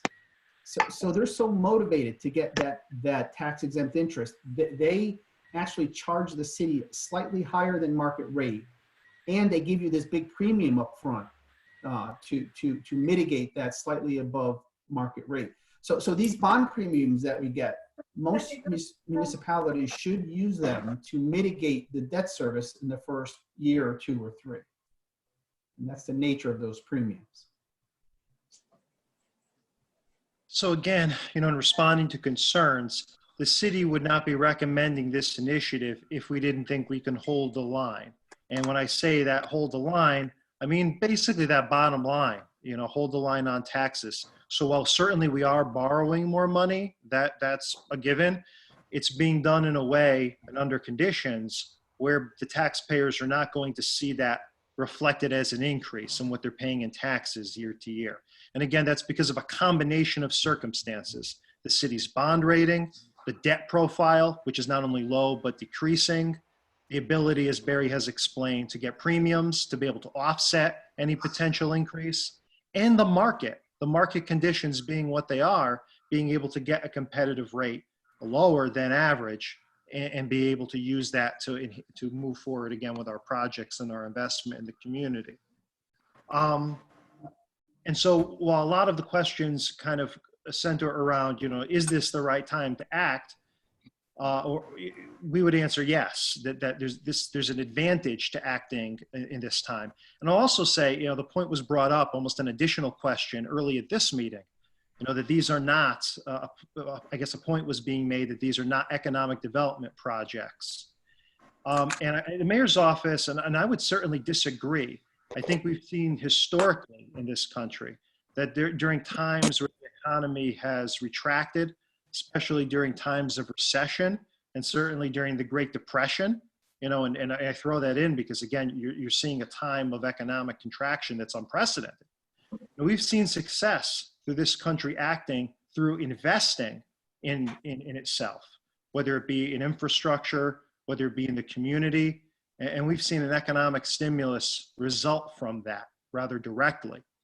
So when it comes to providing for our Main Street, for our local economy, we see this investment in the heart of our downtown Ansonia more critical than ever.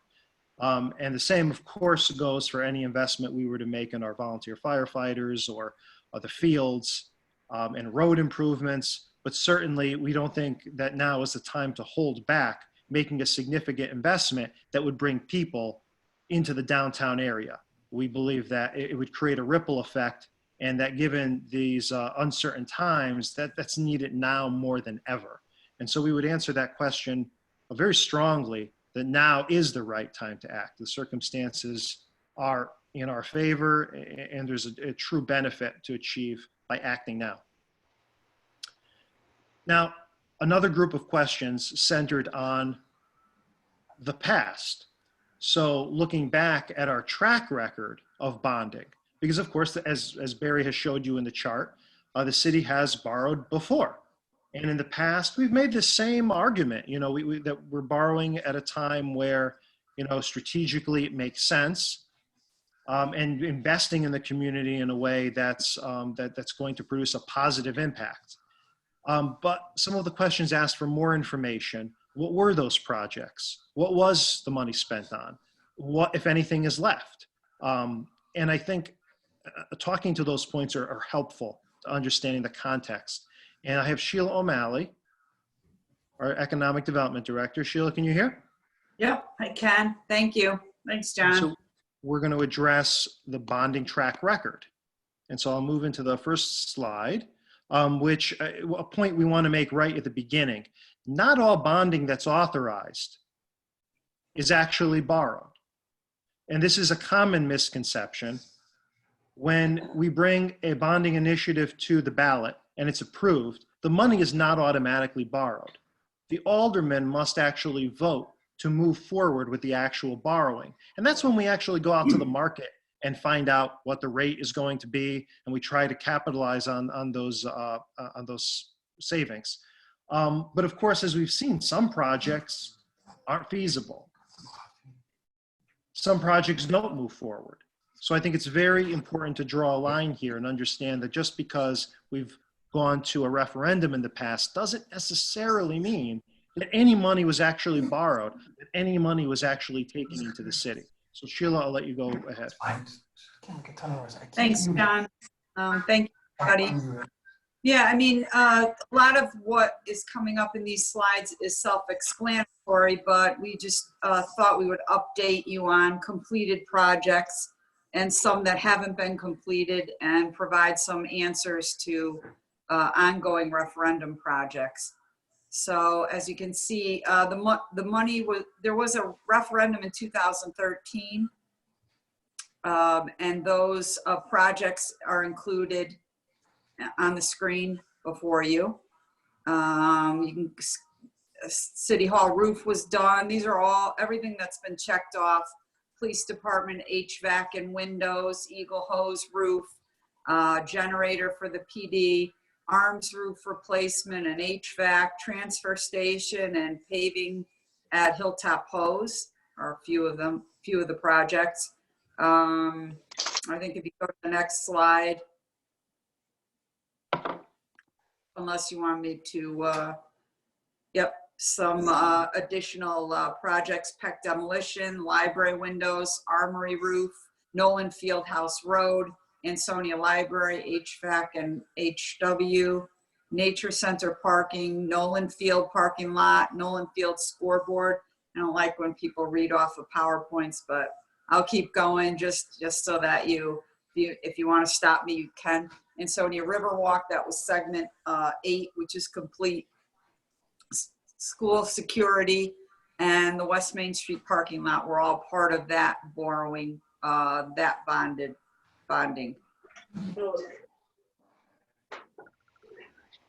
Somebody have a question?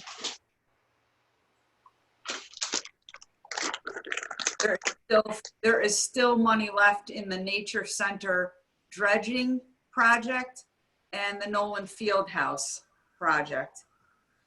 The dredging, when we took a look at it, we had the engineers who did the parking lot also look at the pond and the dredging, and that dollar amount was going to be much larger than originally anticipated. That project, we haven't borrowed that, or we haven't used that one. So the dredging project remains in a holding pattern, if you will, until Barry and Attorney Fazzi start stomping their feet and saying we have to wrap everything up. And Nolan Fieldhouse, there's been a lot of questions about Nolan Fieldhouse, though. When we took a look at the showers and bringing the bathrooms up to code and all of the work that would be associated with that, that too seemed as though it was going to be a much higher number. However, the Public Works Department and Mayor's Office have been working to try to do small, aesthetically pleasing improvements to the field house,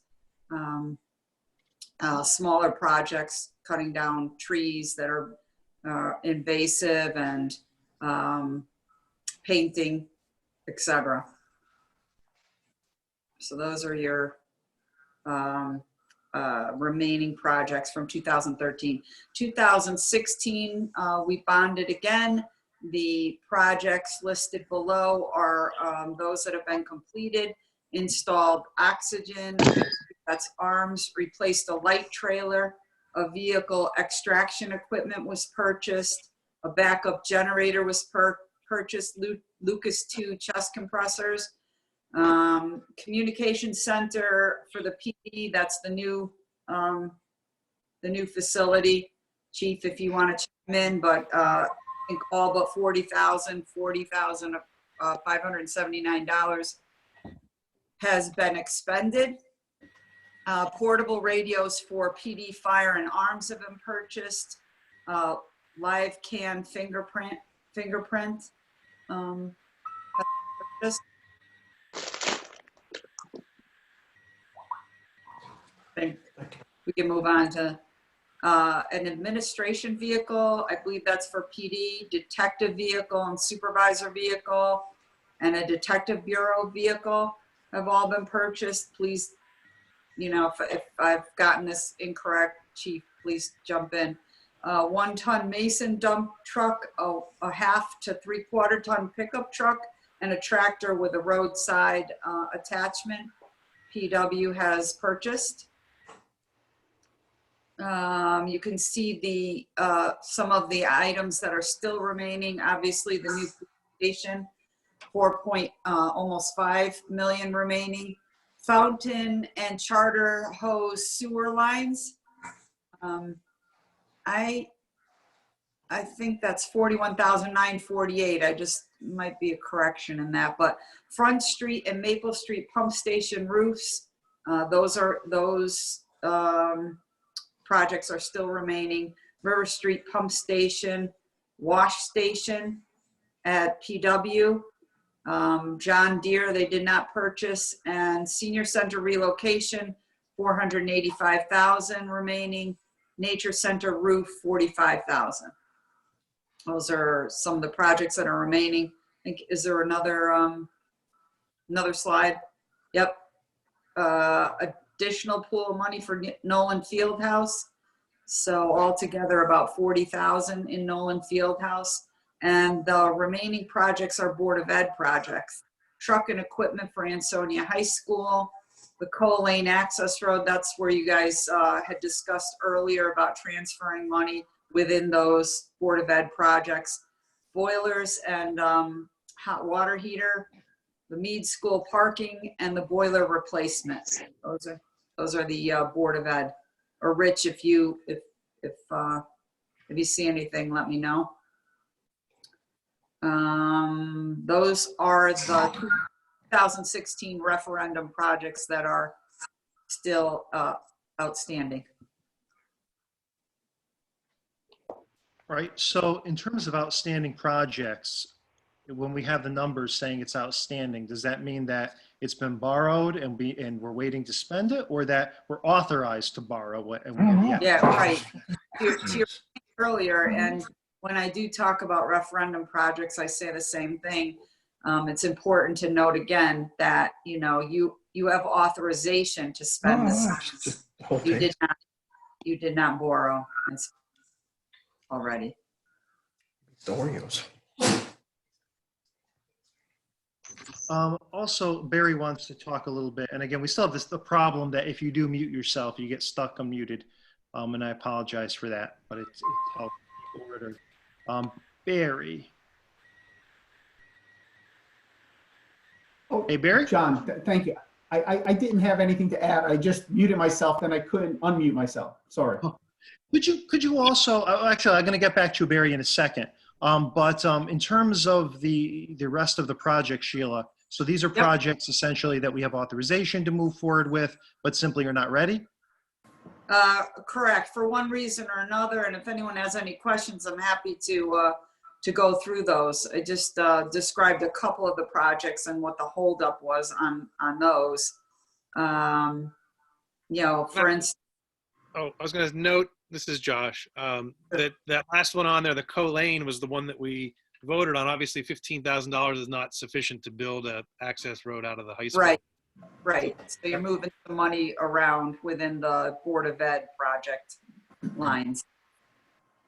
And we have to come back to this board for authorization to move money around. We can't just, indiscriminately move it. And we can't move, say for instance, Board of Ed money into public works projects. So you have to, the original intent is to spend a certain amount of money on Board of Education projects, or the original intent is to spend a certain amount of money on, equipment.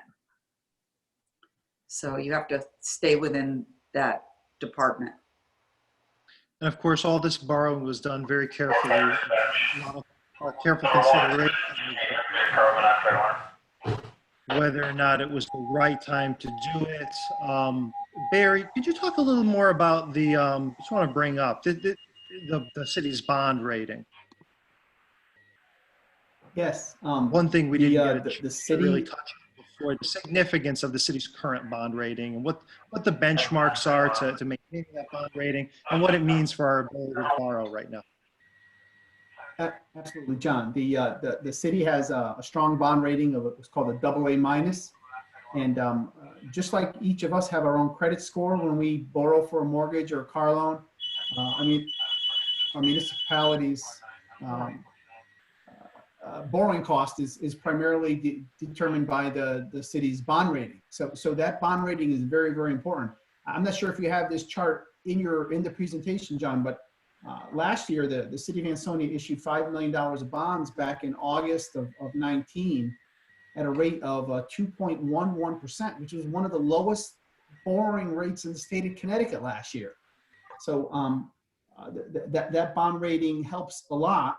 And the fact that what determines the bond rating is the management team, the mayor and his finance team and the entire management team, the fiscal discipline in putting budgets together, reserve levels, fund balance levels, demographics, and how well a community manages debt. So all that comes together. And like I said, the city has an above average bond rating and one of the strongest in the Naugatuck Valley. I have a question. Oh, sure. Go ahead. Who is it that prioritizes these projects and pulls the triggers to make them go? Is it the individual department heads to oversee something like as far as like Nolan Field, recreation, or obviously the schools? Who spearheads this and says, okay, let's do this, let's move forward? So it'll typically be the mayor's office in consultation with the departments, taking a look at what the first priorities are, and then bringing it to the Board of Aldermen. Sheila, you want to add anything in terms of how we've coordinated these projects in the past? Yeah, John is right about that. I mean, facilities maintenance is the responsibility of the Public Works Department. However, we do rely on the departments to tell us, you know, this is a priority or not, or to tell Mike DeLessio the same. So we do work all together on these projects. And of course, the ones that are most emergent get addressed sooner than the other ones. So it's a combination. It's hopefully a line of communication that's open and we're able to work through the projects. But, you know, we've got to push some of them along. Yeah, I mean, it seems like a lot of remaining projects to still be done. How many are important and justify, you know, moving forward like ASAP as compared to what's more of a, you know, should we do it? Can we do it? Is it the best time to do it kind of thing? It just seems like a big list. That's all. Yeah, I mean, it's a big list, but it's not a difficult list to get through. I think there are some projects which you're right. We're trying to make a decision. Do we need to spend more money on this project? How do we get more money for these projects that are going to cost more than what was anticipated? But there are others that can be addressed rather quickly. A lot of times it's dependent on the weather. So you wait spring and the summer season to get a lot of the work done for some of the water lines or sewer lines. Think for the fire departments, if that's what you're referring to. I think you're waiting. Well, I mean, yeah, I am. I've been as the captain of one of the firehouses. I've been waiting patiently for that, and you know, I've noted all good things come in turn when they're needed and warranted, and there's you know, things that have to happen before that. I'm just addressing it more as alderman. If it's 2020 already and this was in 2016, you know, what's the newer list look like of things that have to get done that's compounded on top of the 2016 list? You know, so either we got to do them or wipe them off the list and move on to the next list of greater importance items to do.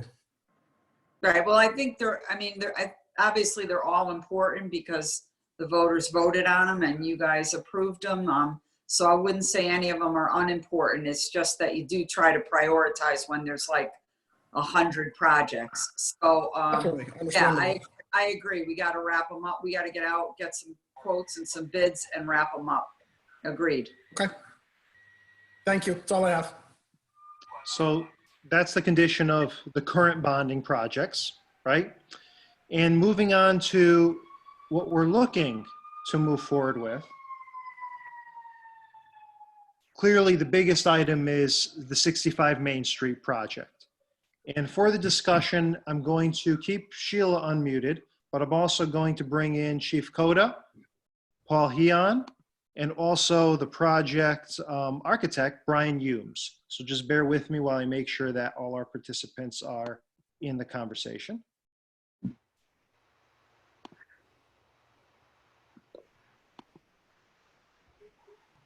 I'm here, John. You should be in. Yes. Just looking for Paul and Brian. I see Paul. Okay.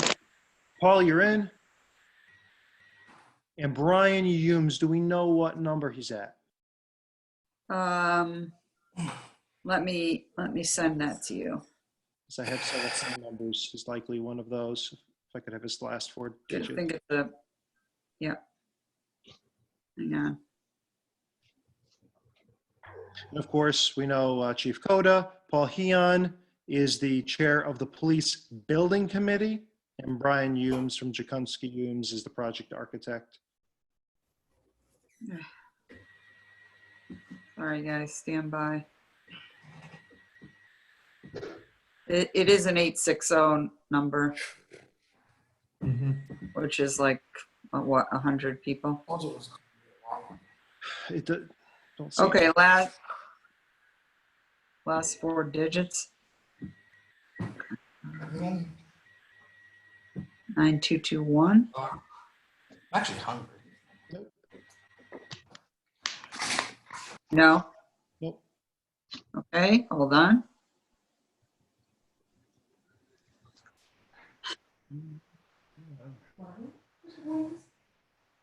I don't know. Chicken wings. Isn't it ours? It should be on. Just looking for it.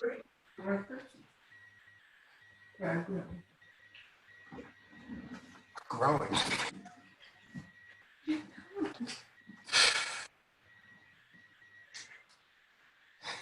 Yeah, 9221, John. There is no Don't play around. You and your kid and your coffee maker will be out in the porch. You can do that.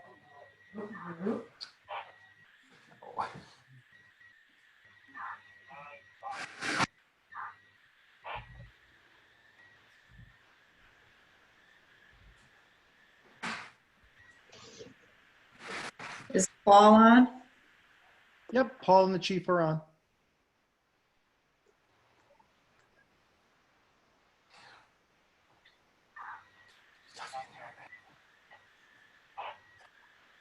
Paul, if you could give Brian a call, Yes, I'll give it a try. thanks. Okay.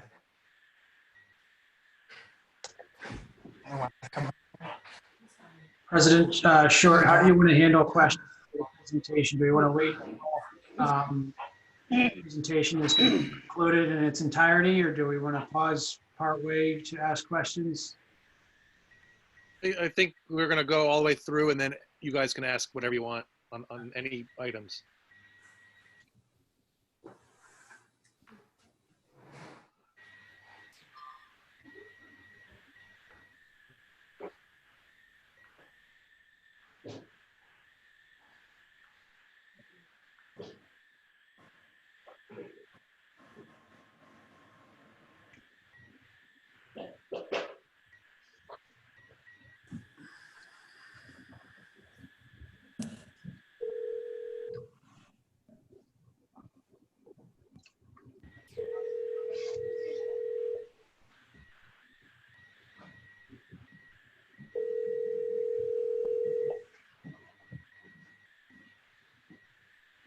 Mark?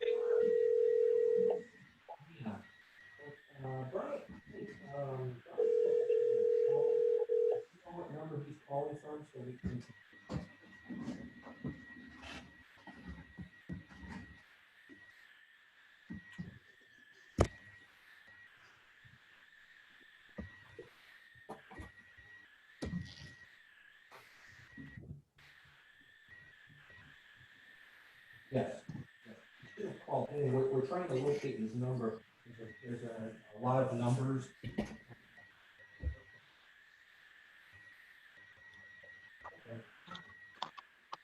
Okay.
It's you.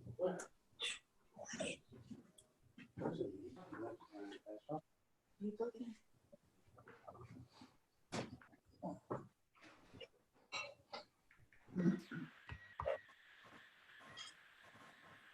Close that door. There you go. Flush the door. Close it. There you go. Close that.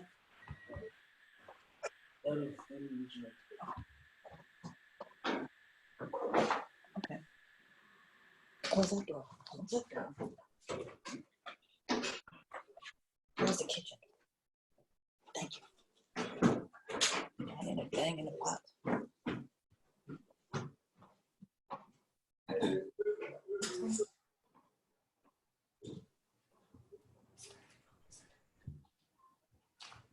What? Hey, Josh, Yes. can I just, so we're in the package, it's $5 million, not $8 million. Correct? The total is $5 million. For the PD. Okay. No, PD is 3.1. For the bonding? Yes. The bonding is 3.1. Gotcha. Okay. Correct. All right. So the total is $5 million. Total package was 5.6 or something with the roads. Right. Okay.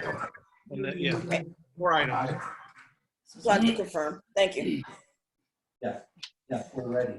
Maybe in the essence of time, President Short, if we can, I got a couple questions on these first slides. As soon as these guys are ready to go forward, I'm happy to just fork it back over to them. But if there's time, I got some maybe questions for Barry. But looks like they're back. Yes. Hey, Sheila, he's calling in now. He'll. Okay, thanks, Paul. You're welcome. Just in the nick of time. Remember, the nice thing about these meetings is no matter how late they go, you're already home. Is that great? Not much of a consolation, but okay. It's a bit. I think it's a big one. Yeah. Deal with what to do though. We've been home. And you can hide the number of slides in the slideshow too. I mean, we're almost through the 800, right? Didn't we make it through like 10%? Are we going to get a copy of these slides? Sure, of course. Okay. All right. And the slides are recorded with the presentation too. Yeah, but a lot to take in. Oh, who's that? That was my chair, sorry.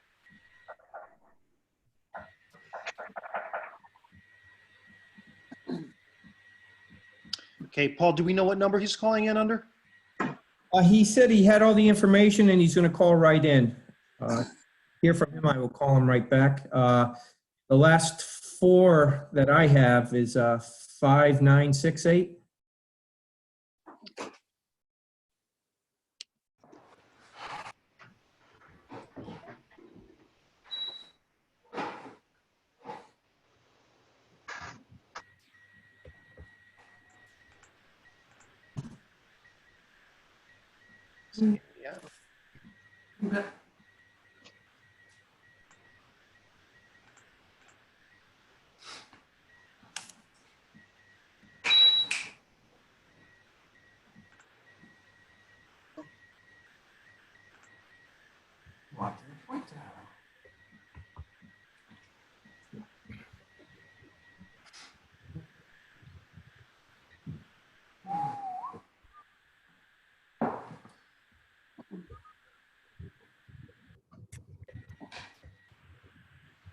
President Short, Yes.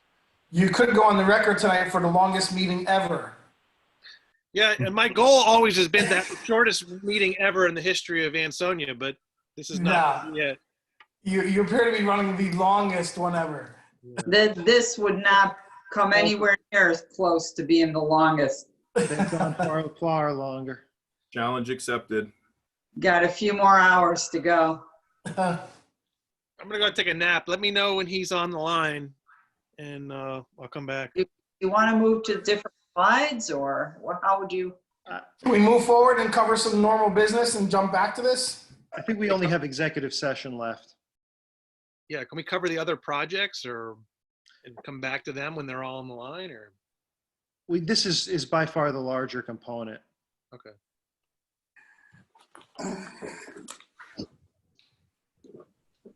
He's calling into this meeting, correct?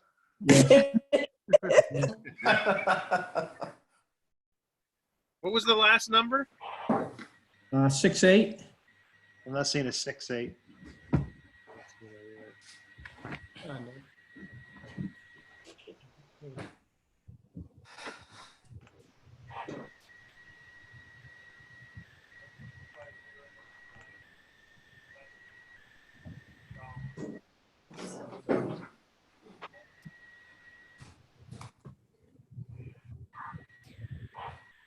Hey, this is reflecting really poorly on me. You guys don't have your stuff together here. What's what else can we do? Do you have any jokes or? Josh, permission to ask questions to the financial advisor, Mr. Bernavy. Does anybody else have a question? I could take Barry off to answer a couple questions, I guess, just for the sake of having some time filled. Yeah, he's listed here, so if you want to try that. Yep, yeah, Barry's been with us the entire time. Okay. Hey, Barry. Yes. One of the aldermen has a question for you. Sure. Hi, Barry. This is Tarek Raslin. Thank you very much for your time tonight. Appreciate it. If you could, there was page 11, which was the bar graph chart of the debt maturity schedule, both current and proposed. It seemed to be that bar chart was in conflict with the previous table. It looked like there was a lot of years on that chart. This was slide 11, I think, and slide 10 and 11, I think. Oh, okay. So it looks like if we include the proposed debt service, there's quite a few more number of years there, more than a couple of years where the combined debt service is significantly higher than where we are right now at 2021 or 2021 in the short term. Of that view, can you just reconcile between those two slides and which one was accurate?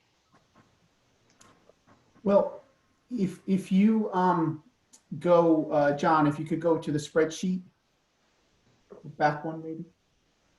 Yeah, I know the spreadsheet's a bit busy, but if you look at column L,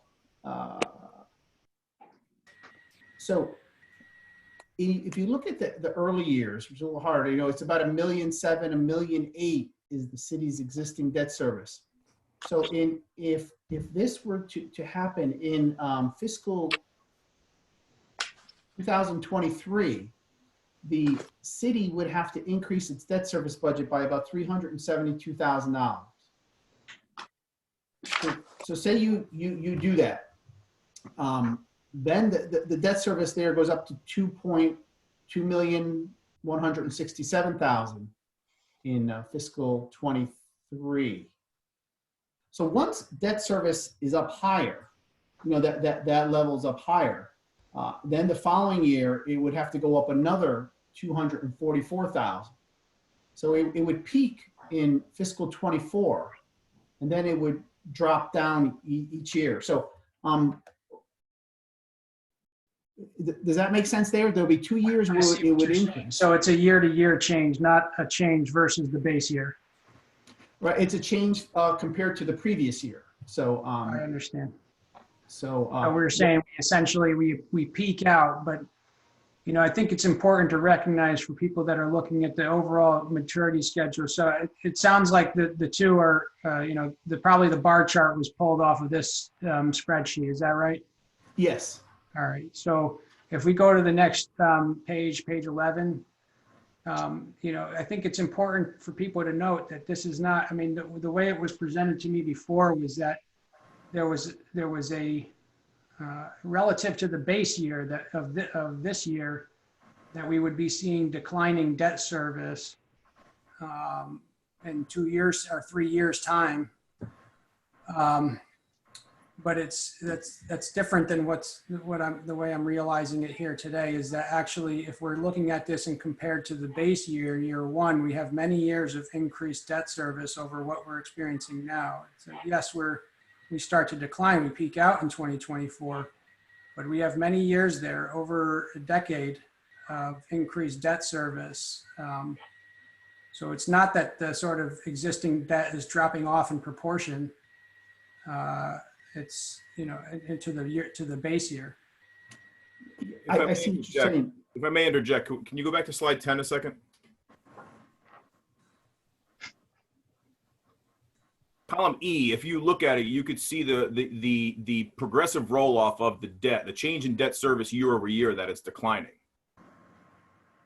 Yeah, I understand that. Maybe I'm alone in this understanding of the way it was presented. My understanding was that this was representing a decline in the debt service relative to our current debt service in 2020 or 2021 is presented in year one here. That we would have, the sort of future debt service would be net, in net would be less than what we're paying in debt service this year. And that's not the case. That's not the case for another sort of 10 years from now. That we would come back. So right now, let's say 2021 is 1.75 million in debt service. We don't get back there until 2034. We would obviously be in a better position if we didn't have additional proposed debt. But I think it's important for people to recognize anybody else that might have had the similar confusion that what we were being presented with was that we could borrow more and the existing debt service was dropping off at a rate such that our debt service would be declining. Even if we borrow more, that's not the case, and so I just wanted, thanks for the clarification on that. And I just wanted to point that out as well. So Barry also mentioned in his presentation that premiums could be used to flatten that increase. And I think, Alderman Roslin, you are right to the extent that we've said that we'd like to hold the line, that we'd like the increase in debt to not impact the bottom line for the taxpayers. And that's why I tried to highlight what Barry was talking about when he was mentioning the premiums, the use of the premiums to mitigate the increase. Barry, can you touch on that a little bit about how this chart would be affected if we were able to secure premiums for the debt? Right, John, you hit it right on with the premiums. That would give the city flexibility to help smooth those peaks out, if you will. I still think in the long run that the debt's going to have to trend to go higher for the next couple of years It'll peak out in a couple years, then it'll start its downward trajectory again. But with available funds that the city has, plus the premium, plus any use of like a debt service fund or maybe some use of capital reserve funds, you could smooth those increases off. And again, in a couple of years, there will be a slight increase going up before it starts to taper off again. Now remember, this analysis is incorporating $8 million of existing authorized debt that the city has not issued yet, plus potentially another $5 million for new capital projects. So that's $13 million. So you might say, well, can you issue $13 million with absolutely no impact on debt service? No, I mean, there is going to be a slight increase in debt for a couple of years there.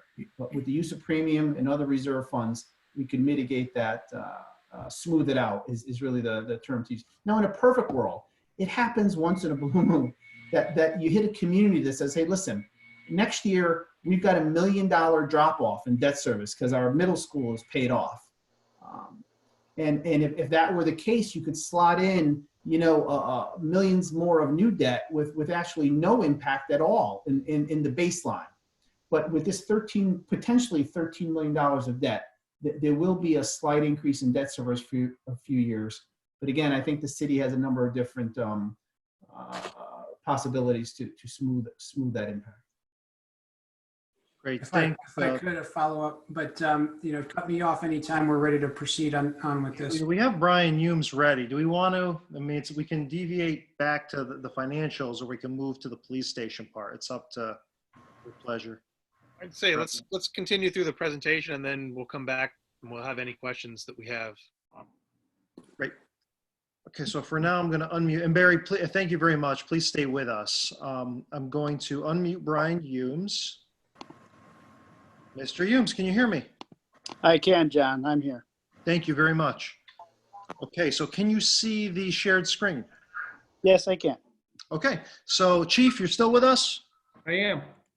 And Paul, you're with us? Yes, sir. And Sheila, you're with us? Here. And Brian? Yes.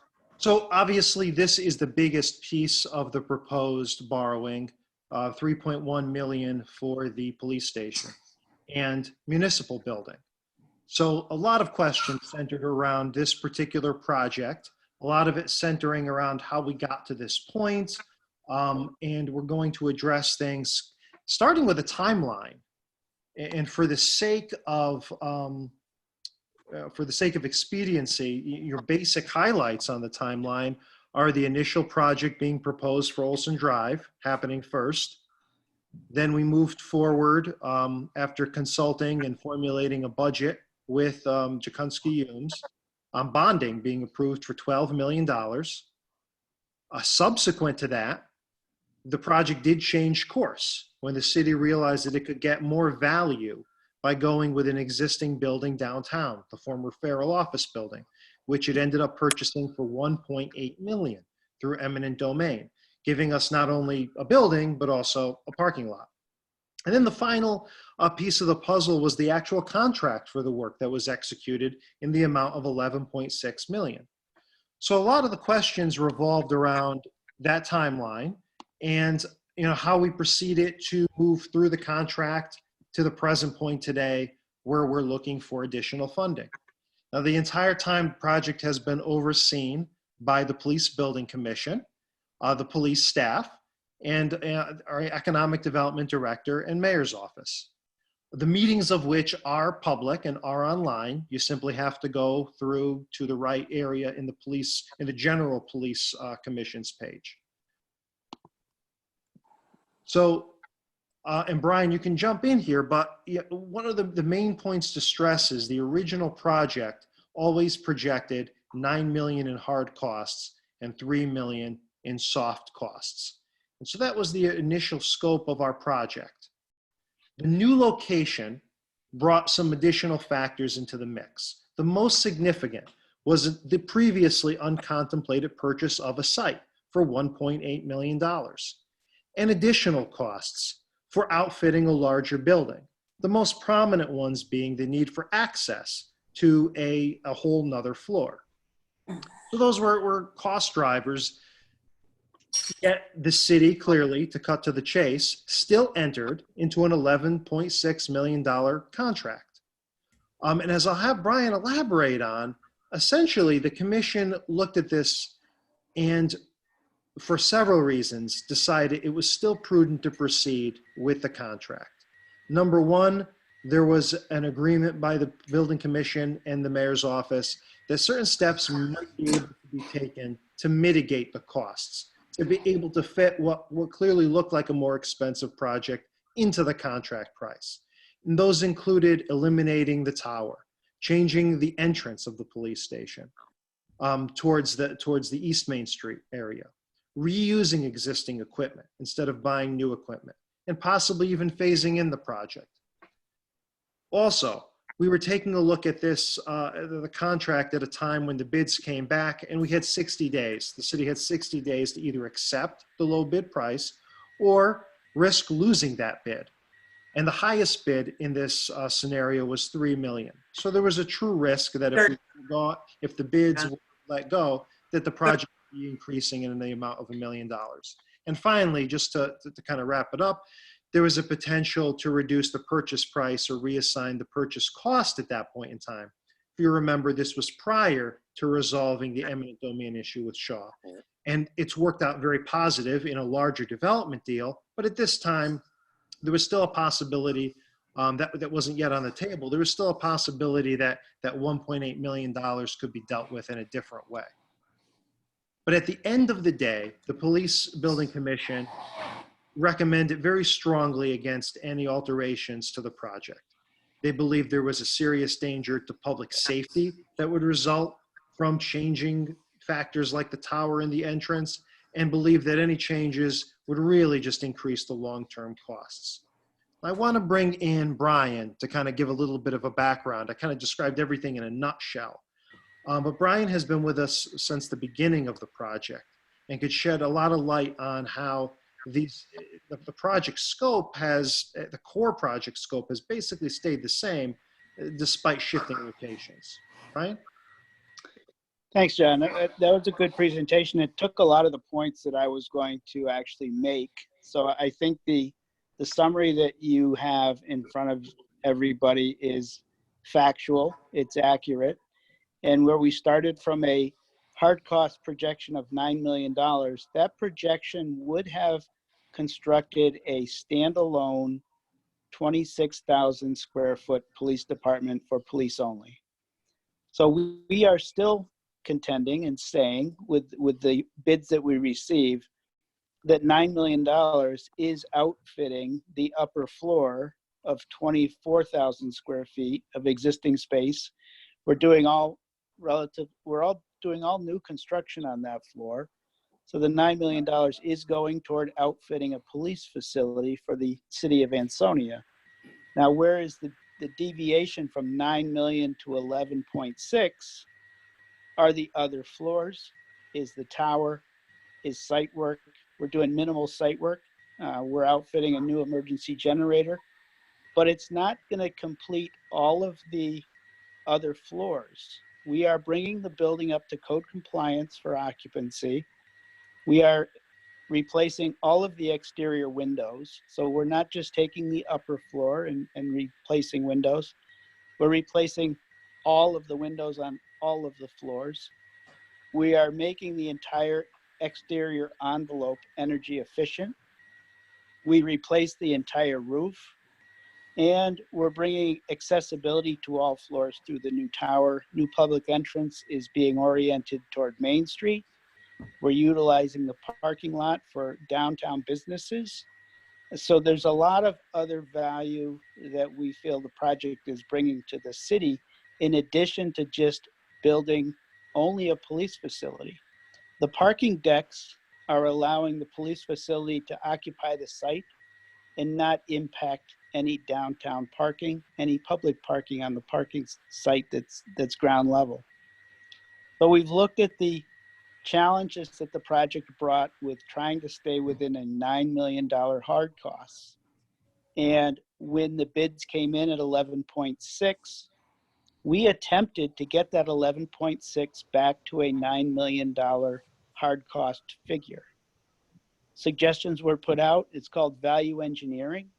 And value engineering was costed out by Banton Construction. And we did get values back from Banton that says, yes, you could only replace the windows on the upper floor and not replace the windows on the other levels. But when we looked at what would be the savings in the contract, we also had to advise the city, if you accepted that credit value, the cost to go back and ultimately replace those windows at a later date, knowing that you'd have to get back into the exterior wall, it would almost double the cost of what you were getting for credit. So yes, we could eliminate first costs, but we were only deferring cost for a higher number in the future for the city. So we explained all this to the building commission. We explained all this to the building committee. And taking the information that we gathered, we didn't recommend that this was a good move for the city. So it was the direction to take the low bid because we had a reputable contractor. We had a market-driven cost for the project. And we also were feeling that if we had to reject the bid, we would have to take this project and go out to rebid. In the market that we were in, we have found rebids end up to be a higher number at rebid because sometimes the low bidders would back out, subcontractors would back out, and so the numbers you're left with would be a higher number. So you are running the risk of losing a low bid with a reputable contractor and taking a risk that the number may be lower, maybe not lower. So we felt we had the right combination, but ultimately you didn't have enough money. The city made the decision to go with Banton Construction with the low bid. They made that decision knowing that they had to supplement funding, and it is now up before you as to how they're planning to supplement that. So I hope I've answered the process that we took from receipt of bids, trying to look at value engineering options for the city to get the number lower, but ultimately not finding any value for the city in those ideas and suggestions. And so, Brian, as we talked in preparation for this, we talked about what that 3.1 million would comprise of.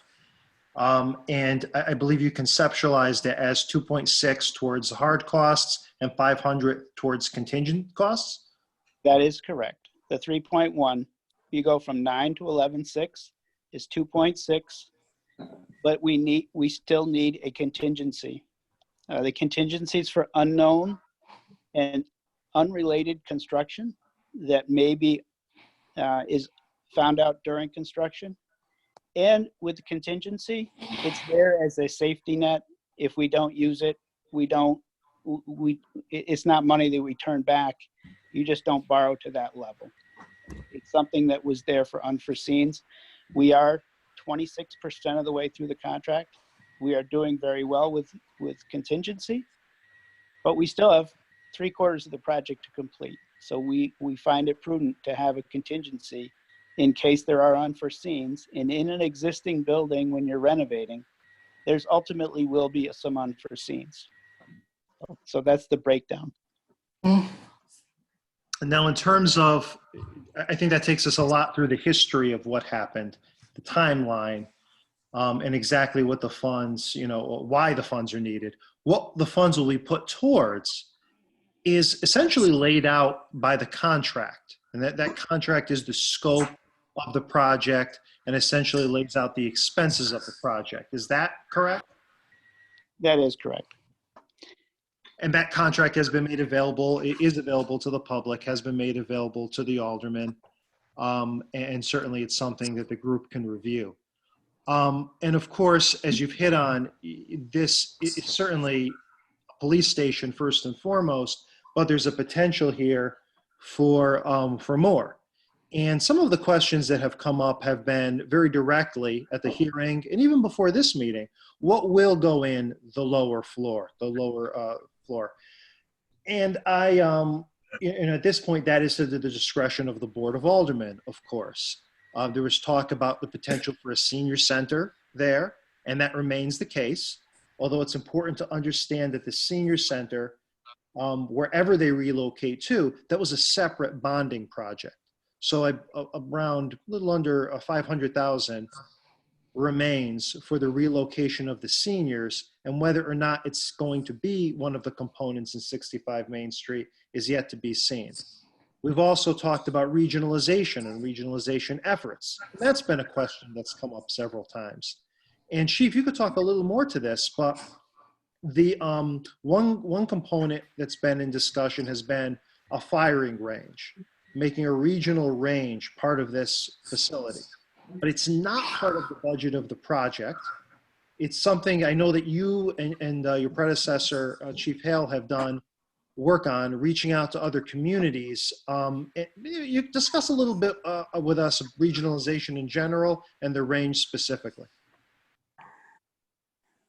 What we did was, our Chief Kevin Hale and myself, more Kevin initially, when we were speaking of putting a range in the early stages of the project, the chief reached out to our local representatives and senators and even sent a letter to the governor looking to get some bonding from the state to create a regional range.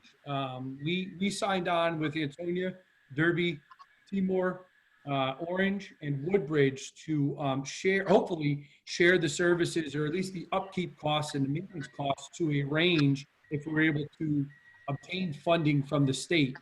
As you know, bonding projects are kind of at a standstill at the state level. But that is still something that we're working toward, not only through a range. No, actually, they're moving forward with the bond projects, Chief. Well, the last we knew, they were not. So we haven't heard anything regarding that project. So hopefully we will.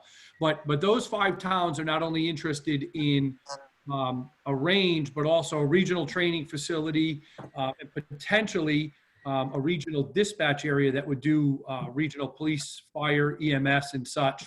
Although that's a much larger scope, the purpose of our project that we're speaking about now is to outfit an operational floor for the police department with all the services up and running for the Ansonia Police Department, with a second phase, if you would like to call that, potentially for regionalization through state money. There is state money that's available for 911 consolidation setups. There's hopefully bonding money available for a range. So those are projects that we're looking toward the future. But right now, the most pressing issue is completing the project that we're in the middle of now to get this building up and running and operational within the time frame agreed to in the contract. So that's I guess a long story short for you, what our hopes are for the future of the building as we get going and get down into that 65 Main Street. And obviously, it makes sense that there's a lot of curiosity about what can be, the lower floor could be utilized as, but there's no shortage of uses. Certainly, the more consolidation, the more cost savings can be realized. On the other hand, regionalization opportunities could be a way to even bring revenue into the town while increasing service levels. The bottom line is nothing has been committed yet. We're focusing on the core project, and it's really going to be the Board of Aldermen working in tandem with Chief Coda and our building committee to determine what the best use for the floor will be. In terms of value, though, of course, you're getting not only the building, you're getting the lot. Brian, could you speak a little bit to the value, you know, if this project, if the bonding goes through and the project is a $50 million project? You've worked on facilities, correct me if I'm wrong, all across the state of Connecticut, not just public safety facilities, but many municipal facilities. How does this measure up to the cost of some of the comparable projects that your firm has worked on in the last 10 years? Well, that's a good question. And it's hard to compare city to city because the facilities are not identical in each city. But it's a good comparison to say, what are you getting for $1 per square foot compared to another facility? We just finished a Bethel facility, which was 28,000 square feet, new construction. And the cost there was in excess of $15 million. And what they got for that facility was just a police department. I think if you compare the square footage of what you have in Ansonia with enclosed parking, future addition for a future build out on the first floor, you're getting the entire exterior envelope renovated for that floor. You're getting still the police department. So the value that you're getting on a dollars per square foot basis is much more favorable than the communities that are just doing police only facilities for much higher dollars per square foot. So that's from a firm that certainly is well versed in police facility, safety facility. How many projects of this nature has your firm handled, Brian? And over the last 25 years, it's been over 90 facilities throughout New England. So it's an extensive knowledge, and while no town is the same, again, this is more than a police station. This is a public building, and again, the parking lot can't be underestimated in terms of access to the downtown. Also, this is something that Barry could speak to either now or later, but if we had originally gone forward under the previous market conditions with the 15 million in borrowing, it likely would be at a higher rate, and it would likely be less advantageous. And of course, that's looking things, in hindsight. But again, one of the reasons that, there's two big reasons I'll say that we're proposing this. Number one, there's a need, but number two, it's advantageous for the city. And if conditions existed that made it difficult or overly costly for this bonding to go through, the recommendation would be different. It would be to make do with what we have, even though it's certainly not the recommendation of the police or the building commission. But you have both advantageous circumstances and a need. I'll address some other questions that did come up. And of course, there were many questions on many topics. And one of them was whether or not there were two phases to the building work, given a construction company, Pepe Construction's work, to remove some tiles and to extend lighting to the site. And this was not part of the construction of the station. It was work performed through Public Works. And the aim, of course, was to provide lighting, to do some assessment so the city could determine what exactly it needed to include in the bids, and to also determine the extent of the environmental remediation needed. This certainly became the city's building before the contract was entered into and before the bids went out, and work needed to be done so we knew what we were dealing with. And so there were no two phases of construction. It was simply the city needing to hire someone who was capable of not only extending light in the site, as there was no electricity connected originally at all, no ability to see, and also to do some tile removal to figure out what was behind the tiles so we had an idea of what the environmental remediation could be. I don't know if Sheila or Brian, you wanted to speak a little more to that assessment? Yeah, John, I'd like to add a couple comments to that. That was work that we had recommended to the city to be completed during the design portion of the project. We had to look at mechanical, existing electrical, and all of the mechanical rooms and electrical rooms have no natural light. So when we were at the facility trying to do investigative work for our design services, we were having to do it through flashlights. And it was not productive, and we felt that it was not going to provide a good solution based on what we could only see through flashlights. So we had requested for a contractor to bring in some power so we could plug in some lighting, so we could review what is in existing spaces that did not have the ability to bring in natural light. And we also requested that all the ceiling tiles be removed so we could see all of the utilities that were above suspended ceilings. We knew these ceilings were going to come out eventually, so it was prudent to take them out to see above those ceilings so we could include any design work within our contract documents And then the general contractor would be responsible for everything that we had on our design documents. So we had requested this, and that was the reason that we felt it was prudent. Environmental, there was a question, was environmental ever considered? And of course it was.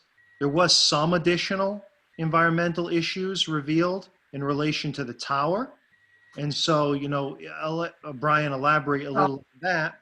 But When the you- issue is, of course, environmental is typically incorporated into projects. But also, yes, there was a little extra. But Brian, you can fill in the details. Sheila, did you want to say something?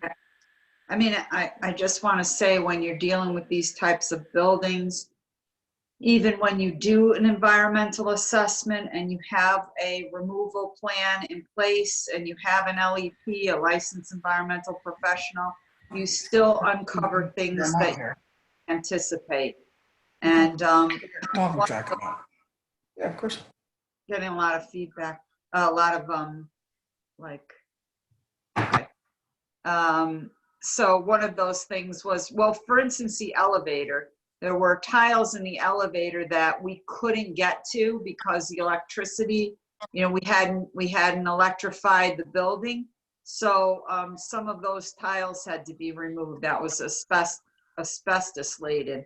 And you mentioned the tower. That was another area where there was more contaminated earth, dirt unearthed than we had anticipated as well.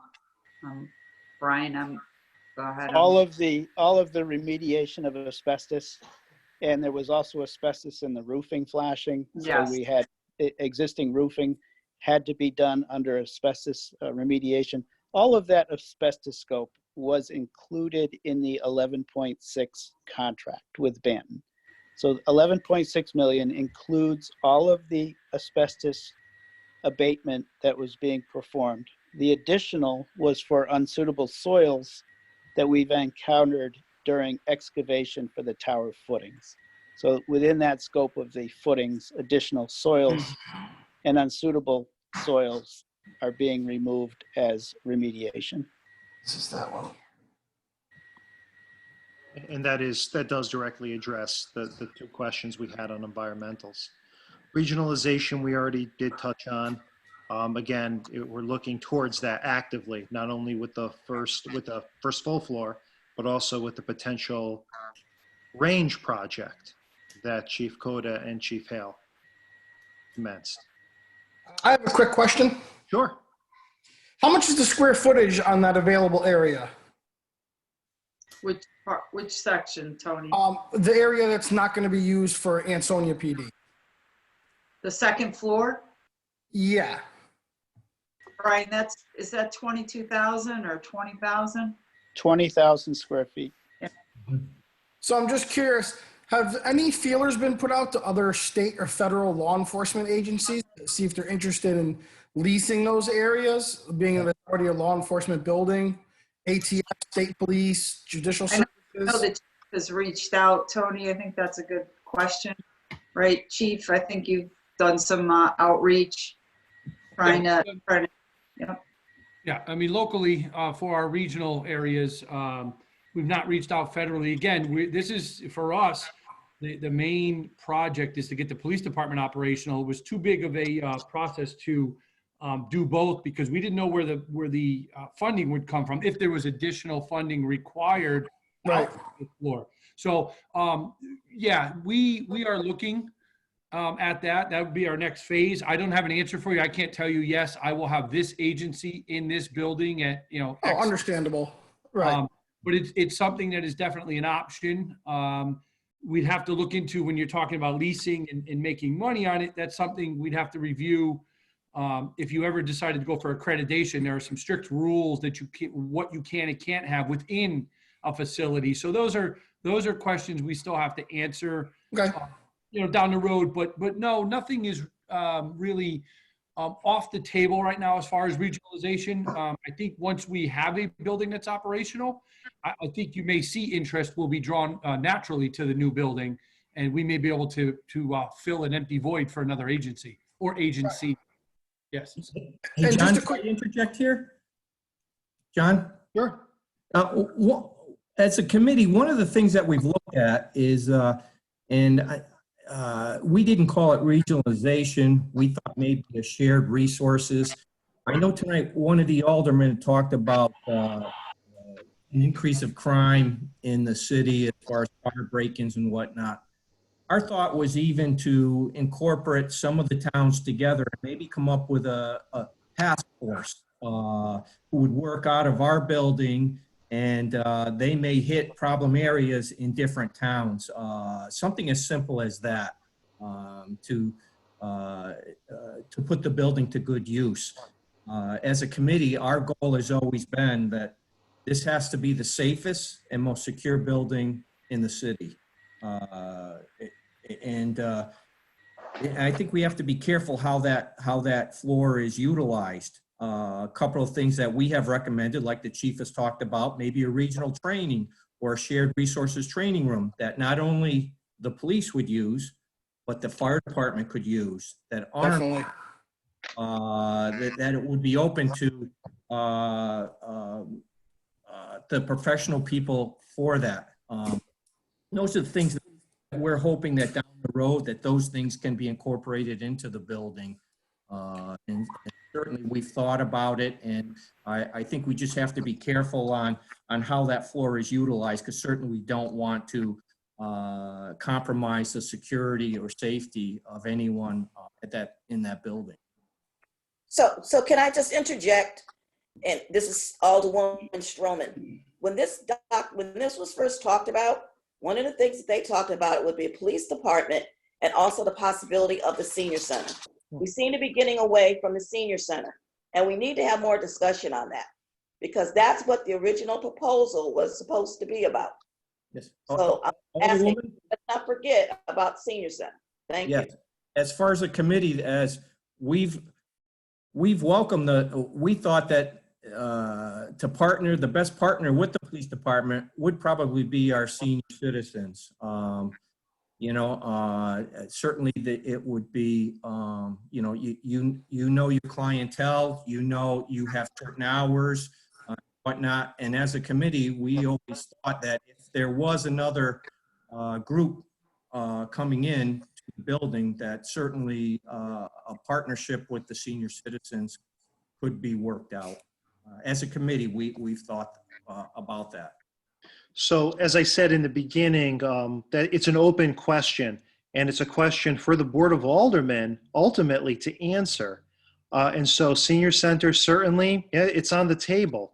And while we've been looking at different alternatives, 65 has always been one of the alternatives. And of course, ideas for regionalization also have been floating out there.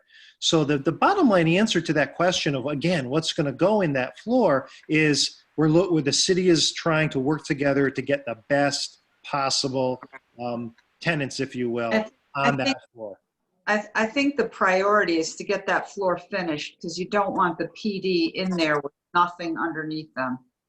That's not a good idea, to have a vacant space that large underneath them. So we're working to try to get that resolved. In fact, that was my next slide. It's actually senior center, believe it or not.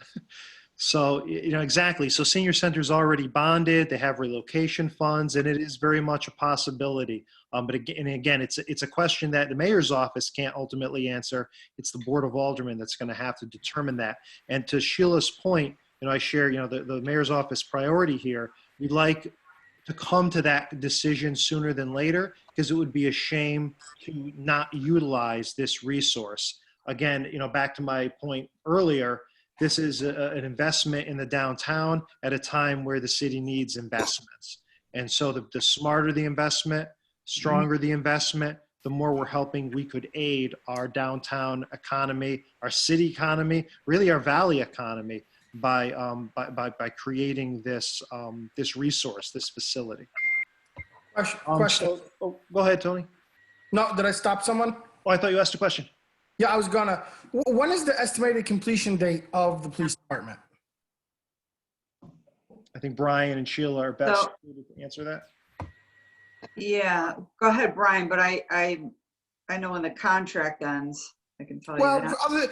realistically, when's construction done and looking at a move-in date? Off the hip, not holding you to it, just kind of an idea. Yeah, so you're looking at October, November 2020. Okay, so fall, winter time of this year. Yes. Okay, if the money's not approved in bonding for the space underneath it, obviously that space is going to be put on hold until funding is available for it. Correct? Yes.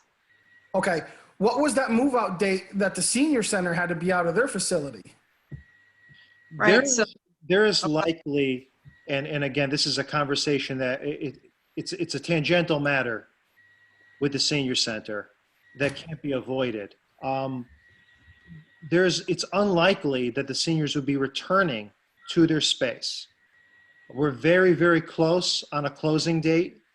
And given the current situation with COVID-19, making it probably not advisable to have seniors congregated in large numbers anytime soon, it is very unlikely that they're going to go back to their current location. However, the necessity to not gather seniors together has created this sort of layover period that would probably be well suited to both a move into 158 or 65 Main. The urgency of getting a home immediately is not as urgent anymore because it simply likely wouldn't be safe. Simply wouldn't be safe to be trying to get the seniors into a location as early as June. And just to update this board, I spoke with Shaw today and they've signed the paperwork necessary for the closing. That paperwork is going to come back to us. We're going to sign it and it's as simple as that. And you said that floor is what, 22,000 square feet, you said? 20, Tony. Yep. 20,000. Has any conceptual drawing or ideas been laid out if it was the senior center, how all that space would be used? Yes. Diane, and working with the Elderly Commission and one of the architects from Fletcher Thompson's. Thank you. Okay. They did do a preliminary drawing. Okay. Diane, you have that drawing? Somewhere. It's probably, yeah. I have. And it was between 8,000 to 10,000 square feet. Okay, so it was half of the actual available square footage, obviously. That's what we want, yes, when we look at it. Yeah. So that kind of leads into, Alderman Spigarola's question kind of leads into the tail end here of 65 Main Street. What if the funding isn't approved? And very bluntly, if the funding isn't approved, the project can't be completed as intended, which is going to result in a couple different options. If it's not going to be borrowed funding, it's going to have to be budgeted funding. And if you're going to budget $3 million in order to complete the project, you're looking at likely about a 3 to 4 mil tax increase if we were to put this into the 2020-21 budget. Another option is, of course, not to budget it and not to borrow it, in which case you're going to delay the project. Remember that when the contract expires, Banton won't hang around, they will leave. So if you're going to go back later to do other components, they'll have to remobilize at a higher cost. You're going to probably go back out to bid, correct, Brian and Jill, if I'm wrong, to? You would have to, yeah. Well, their contract would expire. The contract would be over. Right. Correct. And what you'd be left with, unfortunately, is you'd be risking A, not having a functional police station, and B, you certainly wouldn't have use of the rest of the building, which would mean, unfortunately, a fallow floor that is just as large as the police station floor. And again, if this is being envisioned as a total project here, not completing it is going to make that cost higher and higher as you go into the future. And if it's not borrowing, it's going to be a cost that's going to be carried directly in the budget. Well, it could be a now or never situation. If we don't do it now, it can never happen. And that would be tragic because a if much you larger bought a cost. whole building only to use half of it, that certainly wouldn't be a wise use in funds. As Brian has elaborated on, 15 million for a facility that includes not only a top of the line police station, but also an entire separate space just as large for regional operations, community operations. That is value for the money. And to not go forward with it, it basically creates quite a waste of resources. Do we have a plan of using all that space if we had the funding, including like the senior center? I'm just throwing things out there. City offices, fire marshal's offices, chief's offices. The idea is et that, cetera. so Alderman Spigarolo, you could almost locate City Hall and all city services in that floor. It's so large. Right. So the answer is, could we fill it? Easily. The question is, what's the right fit? And so that's been a very deliberate process. And I think you're really starting with the senior center. The Board of Aldermen is considering options, trying to determine if that's the right fit. But as you move forward, I think if you were in a rush to fill it, as long as it was outfitted, it had the heating and the cooling, the windows, I think you'd be able to fill that many times over. Then we should just do it and get it over with and fill it and be done and move on to bigger and better projects instead of dwelling on it time and time again and figuring out what we're going to do. Just do it. Just do it. Just fill it up. You know, who wants to go in there? Who wants a nice new shiny offices and buildings? Board of Ed, fire marshal, police, city, tax board, a bigger meeting hall, you know, community center. Exactly, a community center.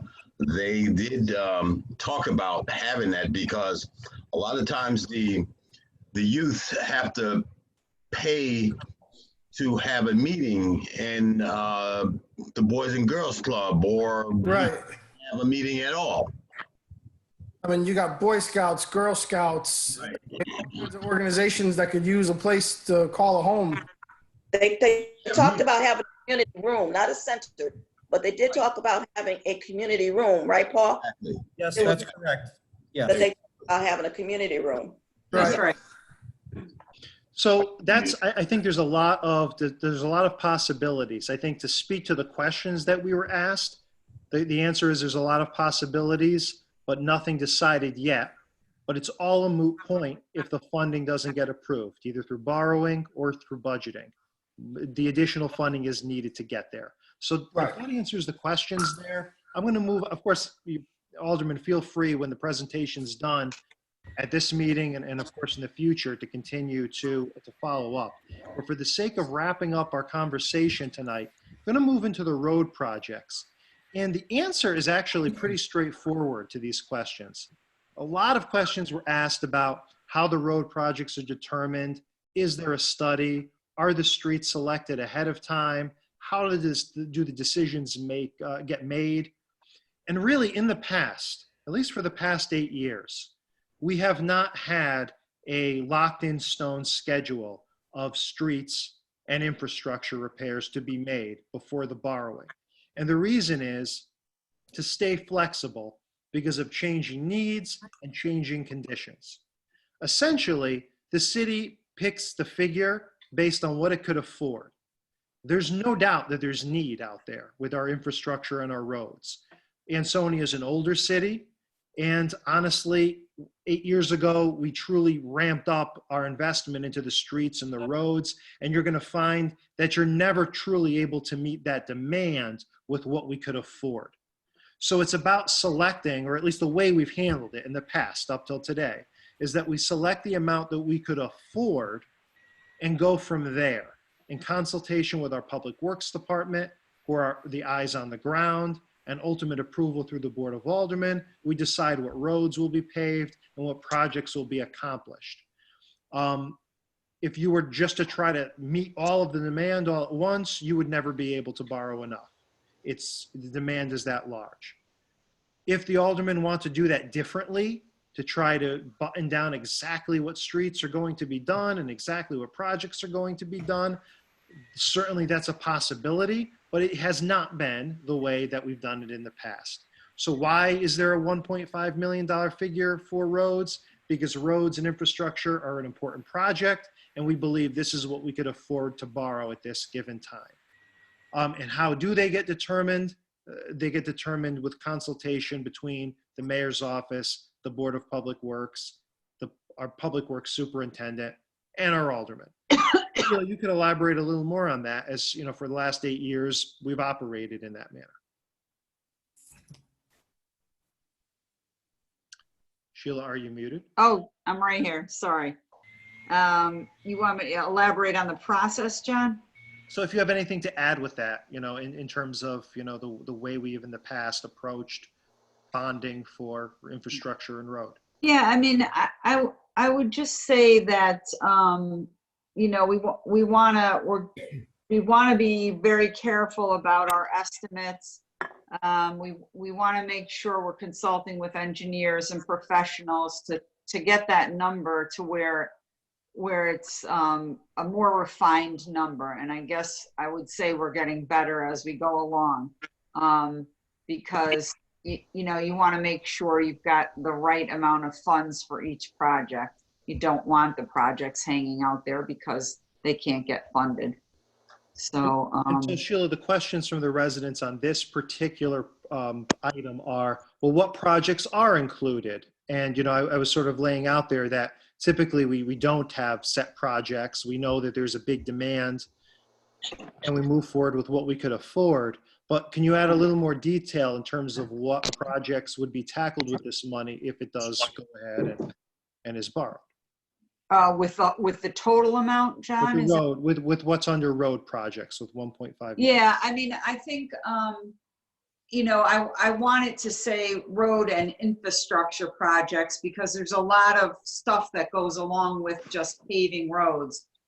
There's a lot of work underneath the surface, if you will, like water and sewer lines and gas lines and all the things that make up the structure that need to be addressed as well. And I know WPCA has some long-term needs that we might be able to address as long as it's included in infrastructure. So there might be a portion of those funds that could be used to help WPCA out, portion of those funds used to mill and pave the roads. But a lot of times, I will point out, is you are backing into a number. You want to make sure, as Barry was discussing earlier on, you want to make sure that number is not too large, so that you're not seeing an effect, too much of an effect in a negative direction for the city to accommodate. And again, you know, I think we did talk about a little debt dropping off. I think Barry had said that initially, along with the premium. So we did talk about that, and that is a reality. There is some debt dropping off. There is the old debt dropping off, you know, to the point, you know. Right. So you're essentially backing into a number sometimes because you don't want to borrow too much, and you don't want that to affect the taxpayers. You know, and of course it's a balance. You're trying to do as much as you can without overburdening the taxpayers. And, you know, the proposal reflects that balance. Onto recreation. Again, this is the smallest item, but essentially the mayor's office and Sheila believed that a study would really help direct future expenditures into our recreational fields and facilities. That there's certainly work to be done. Some of it seems very obvious, but that a plan may give us more for the money, and that $100,000 for a consultant creating a plan would not be a burdensome amount to get to where we need it to be. Sheila, do you want to elaborate any more on recreation? Yeah, I mean, we had gotten repeated requests from the sports leagues that, you know, we need to improve this field, or we have more participants than we can accommodate. And I don't think in the history of Ansonia that a rec study or a feasibility study has been done. I know we're a small city, and I know Jeff Capola has a great handle on you know, the needs of the community, but But I think a thorough needs and feasibility study for our recreational facilities, I think times have changed. It's 2020. What sports are outdated? What sports are more popular? I think that would be extremely helpful. Helpful to me in terms of securing grant funds, and helpful to the community in terms of, okay, let's talk in reality now. What do we really need here? What facilities do we need to invest funding in? That's more of what I was talking about, getting professional advice about what needs to be improved and what fields and what sports need enhancements. So yeah, it's a small amount of money and you don't typically see that in a bond authorization, but thought it might be at least good to be aware of that and to think about perhaps including that. Okay, so obviously this presentation is designed to address the hot topics that were raised by, with the questions. There is another bonding proposal for fire vehicles, but there really weren't questions specific to the fire vehicles, more vehicles in general, whether or not there was a schedule for replacement, how that's been done in the past. And that's a bit beyond the scope of the present bonding initiative. Although I'll say again, essentially the thought behind that is trying to get the fire, our fire volunteers and fire department, the capital they need, again, without increasing the budget. Alderman Yauman and President Short, if you'd like to speak to this specific request. Again, there weren't really many questions on target specifically for the fire request. Right. So we did have Joe Yauman. Is he unmuted as well? Yeah. Okay. Joe Yauman and I and Alderman Cassetti are all on the fire commission as well. So we had access to the capital plan that the fire department had developed years ago, and we worked with the chiefs, and that's sort of where that came about, was trying to work off some of those things that were coming up on their capital plan. So they did a good job of planning for the future, and they're actively reworking that capital plan actively, to update it, as leadership changes over every other year, every 2 years with the chief. But Joe, do you want to add anything? Well, I'll just add kind of what I did the last time, is just say, in speaking with the chiefs, money would be sort of laid out in the following sort of four categories generally, which was each of the there's houses. 4 of the different firehouses at this point in time need floor reworkings. So we, in that 300,000, about 100,000 would be allocated towards those projects, as well as there's generators that are needed at, I believe, 3 of the houses, which is approximately about 75,000. It could be 4 houses, but roughly in those numbers. And then there was additional money was communications and sort of technology, vehicle maintenance, as well as general maintenance around the various different firehouses. So that's kind of some of the priorities that were brought to our attention and laid out also in Chief Tremblay's capital plan, that we wanted to ensure that they had the ability to make those necessary, apply that funding where necessary. So. We tried to keep that general so that they had the ability to shift things around, as they reprioritized. But yeah, that's a pretty good summary right there, Joe. Yeah. But it's based on a set capital plan. Right. Is the big point here. So, yes. But I mean, just to reiterate, John, I mean, priorities change obviously, but it gives you the flexibility with the money, the general categories like that. You know what I mean? You know where you want it to go. Sometimes projects cost a little bit more. Sometimes they cost a little less. They have to drop off. But obviously, those are the kind of the baselines that we were going off of with the capital plan. Yeah. So a resident hearing this, it's not that it's funding for any purpose. There is a plan.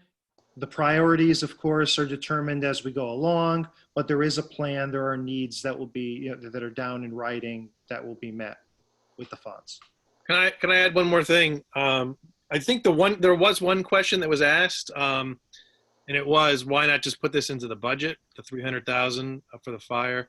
And just to put it in perspective, the fire budget is less than that. I'd say in the last 15 years, historically, it's probably hovered between 280 and 290,000 for the entire year to cover everything. So to tack 300,000 onto that, you're more than doubling the budget. I mean, it's just, that's why the bond council was saying, for those big capital things, that's when you bond. That's when it makes sense. And before I forget, there was a question in the beginning about whether the city uses bond counsel, and most all cities do use specialized bond counsel. There aren't too many bond counsel out there.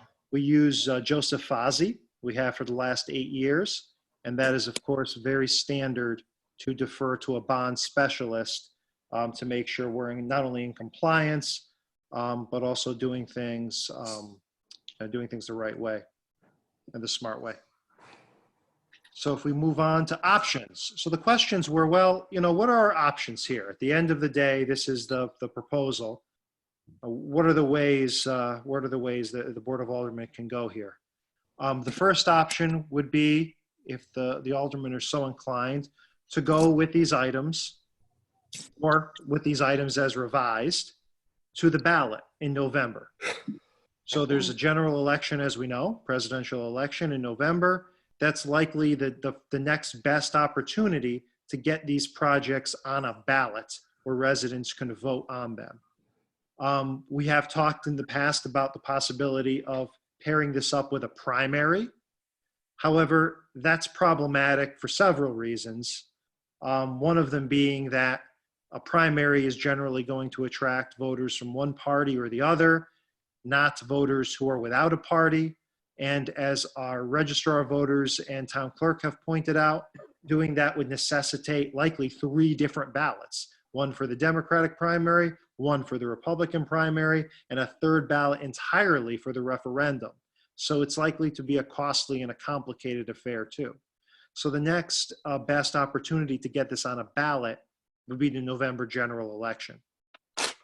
But there is another alternative, to try to hold an earlier referendum separate entirely from the August primary.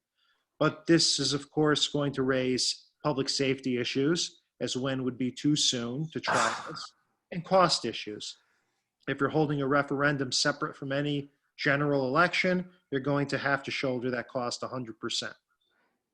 A third option would be to proceed with time-sensitive items by resolution. And this is only a possibility because of the governor's executive order 7S, which was made on April 1st of this year in connection with the COVID crisis.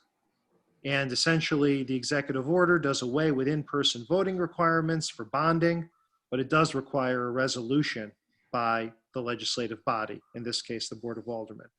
That would be for time-sensitive or critical issues where it's necessary to keep municipal operations going. And we're not doing so would result in financial consequences, significant financial loss. It's likely possible for our 65 Main Street project, but may not be possible for all the projects.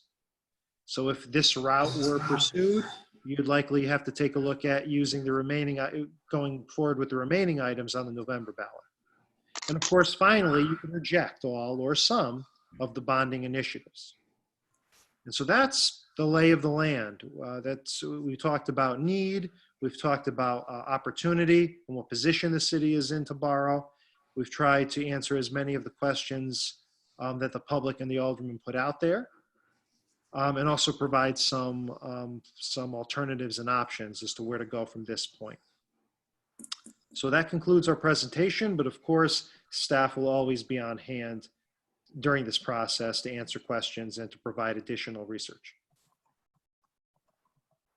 Hey, John, I have a question for Barry, if we still have him. Let me see. Hey, Barry.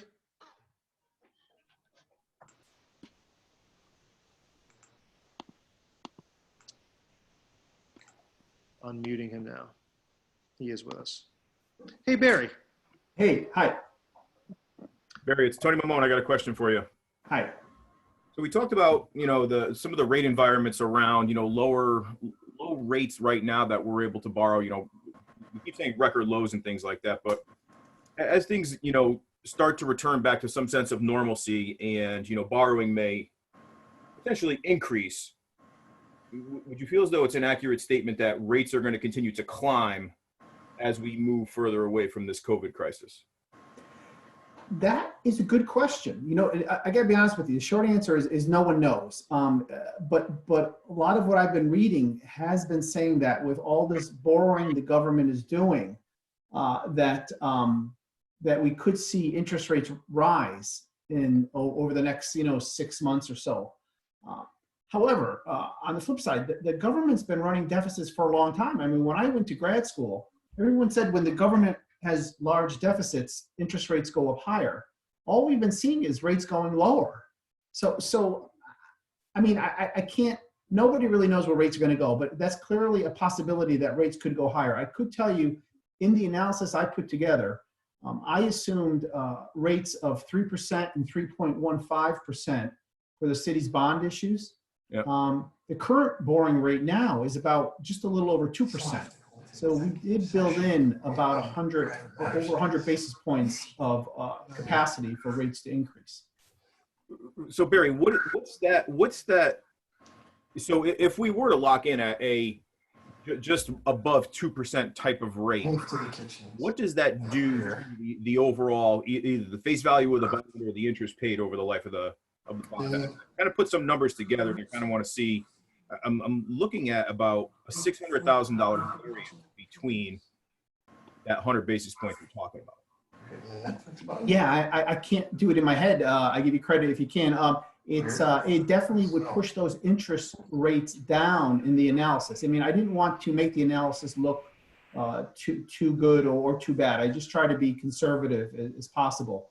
But clearly, if the city were to issue these bonds in this current environment, that debt analysis that we looked at earlier would look much better because the interest rates would be a lot lower. Right. So I kind of looked at it across, kind of broke it out between want and need, if you will, based on my analysis. For the police, for the $3.1 million, we're looking at about a $600,000 save if we locked in at like a 2% or even a 2.1 versus a 3.1. Yeah. I mean, I always like to be conservative. Like I said, I probably should have used, closer to 2% for this analysis. But, the worst thing I like to do is assume you borrow at 2% and then have rates go up and you end up borrowing at 3%. And people said, well, what the heck is this guy doing? Mm-hmm. So I like to build in a lot of, how's the saying go? Try and be conservative and try and do a lot better than what you promise. Yeah, under promise, oversell. That's it. Or under promise, overperform. Right. I think I saw Alderman Phipps also. Do you have a question, Alderman Phipps? I have many questions, and I could easily vocalize my complete disappointment with this whole project. But time being of the essence, I'll go to the important one first. I think from what I heard, we expect the police station to be completed by like November of this year. And I've also heard that we can't get the police station completed without another $2.6 million. So we can't do that after the police station's completed, I don't think, unless the construction company wants to float us along. So we're between a rock and a hard place there, are we not? Hey, Bill, I think it was the additional pieces that were not part of the original police station that's part of that $3 million. Yeah, the big nut, I believe, is the tower. Right. I noticed that's been a hole that's sat there all winter. And I was wondering if they're holding out to get more money. Because we were told right on through this project that I was aware of, and I followed it for a little bit, that we were going to get a police station and everything was all set. Now I'm hearing that from the start, it was knowledge of the inside that we were going to be short. And we're sort of getting backed up against a wall now to have to fund this. It doesn't look like we have a choice. And that's disturbing. But I think we have a in my choice. case, it looks like we've got no choice. Well, we definitely have a choice. It alters the scope of the project. If we choose this last option to reject all of it, it alters the scope. It alters the scope. I think I heard somebody say that we won't get a police station. Well, certainly, I've unmuted Brian Humes to talk a little bit, but certainly you aren't going to get full use of the building. And as we described in the presentation, we took a look at some initiatives that would scale the project back. But the Police Building Committee has been very firm, and the mayor is following that recommendation, that changing the scope is not only going to reduce the usefulness of the overall building, but it's not going to be helpful to the core project. It's going to compromise public safety, and it's not going to deliver the police station that our service deserves. But Brian can speak more specifically to where we are with the contract and what those outcomes could be. Brian, could you hear us again? I can. Can you hear me, John? Yes. Did you hear Alderman Phipps's question and concern? Yeah, I can understand the concern, and the contract for the general contractor is proceeding. You're being invoiced on a monthly basis for work that they're performing. You're not. Where'd he go? He's still here. They have a locked-in contract, so they can't hold out for any more money. The 11.6 is their contract, so it'll be completed for that amount. So you have to have an ability to continue to fund the contract and fund the general contractor. They're still proceeding according to the schedule they submitted. And as far as invoicing, as far as payment on invoicing, they'll continue at the schedule they're anticipating. No, but my question is, sir, is if we do not come up with any more money, what are we going to have handed to us in November of this year? That's a good question. Yeah, you have the option of saying you're going to get a completed general construction project, but no ability to outfit the inside of it with furniture, no ability to move, no ability to have radio communications. So if you don't have those basic facilities, you don't have a facility that the police department can move into. You'll have a completed building, have a can occupy. So to understand, we'll have the building, but it's the insides that we won't have. Everything else will be there. So the furniture and the communications, that's what the dollars are for, not to do any of the hard services. Remember in the earlier slide, you had $9 million in hard costs and $3 million in soft costs. Right. The soft cost, you could put the soft cost toward the construction, but now you don't have any soft costs. Okay, so the 3.1 is all for soft cost.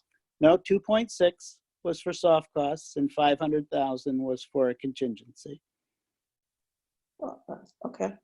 You're reprioritizing the costs. You're essentially taking the soft costs and throwing them into the hard costs, right? So that leaves you with a deficit on one side. There was a $40,000 overrun or surprise, if I can use the word. Is that true as of right now? The current change orders right now is $40,000, and that's being handled through a contingency. Yeah, what was the 40,000 for? Was it the contamination that it ran into? No, some unforeseen the existing. I'm sorry, sir. I couldn't hear you. You faded out. But, okay, I'm yakking too much. Maybe I think Tarek, did you have your hand up? Yeah, thank you. Brian, this is Alderman Tarek Raslin. Thank you for being with us at the late hour. Appreciate it. If you could walk me through just some basics here, in can you confirm to me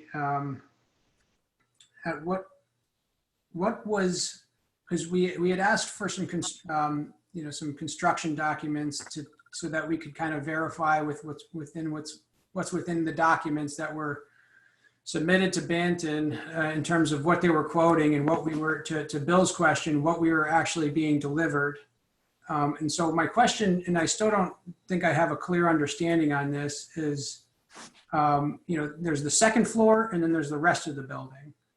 So the question is, on the second floor, are we talking about, within the current scope from Banton, are they talking about delivering a cold, dark shell for that space? And for the rest of the space, in technical terms, what are we actually receiving in that space as far as what Banton quoted from the beginning? And before you answer that, we didn't receive that from Sheila or anybody from the mayor's office either. It was a pretty specific request. But Brian, if you could speak to those points.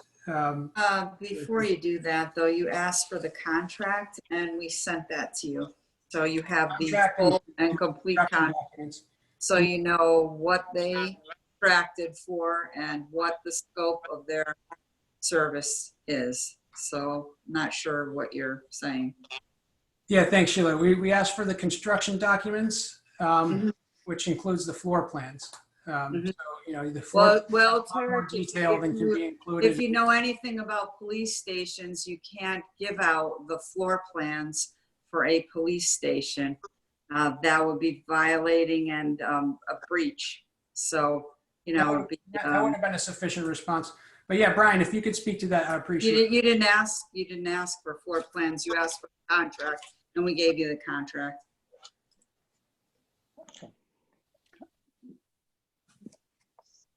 Brian, could you hear us?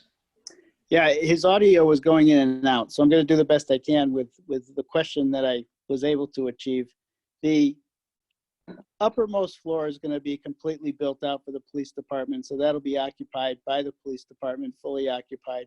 The floor below that is going to have build out for shell space. It's not going to have final finishes, but we have new windows on the exterior. We have all fire suppression piping put in. We have mechanical systems anticipated for that space. We have some general lighting, but we don't have ceilings. So the shell space would be walls, partitions, and we have separated an area of about 8,000 to 10,000 square feet, which was being anticipated for potential for seniors. We have a shell area for a community room. We have other shell space for potentials for regional spaces. And then we have some shell space that the police department we're going to utilize for physical training and physical fitness. So the only area that's being considered for police space at this point was physical training, physical fitness on that floor. The rest of it is being for future fit out for a future tenant. Okay, great. Thanks so much. So that scope was included from the beginning within that 11.6 bid that we received from Banton? That is correct. Okay, so we're talking about that's a finished space, move-in ready for the second floor, for the police department floor, and on the second floor, which will be at the moment vacant. That's not a cold dark shell that Banton is delivering. They're delivering full MEP, obviously not demised to a specific tenant fit out, but it's a lit, heated, conditioned space with even gypsum wallboard on the exterior, and even potentially some walls, partitions, demising walls, partitions within that space. Is that correct?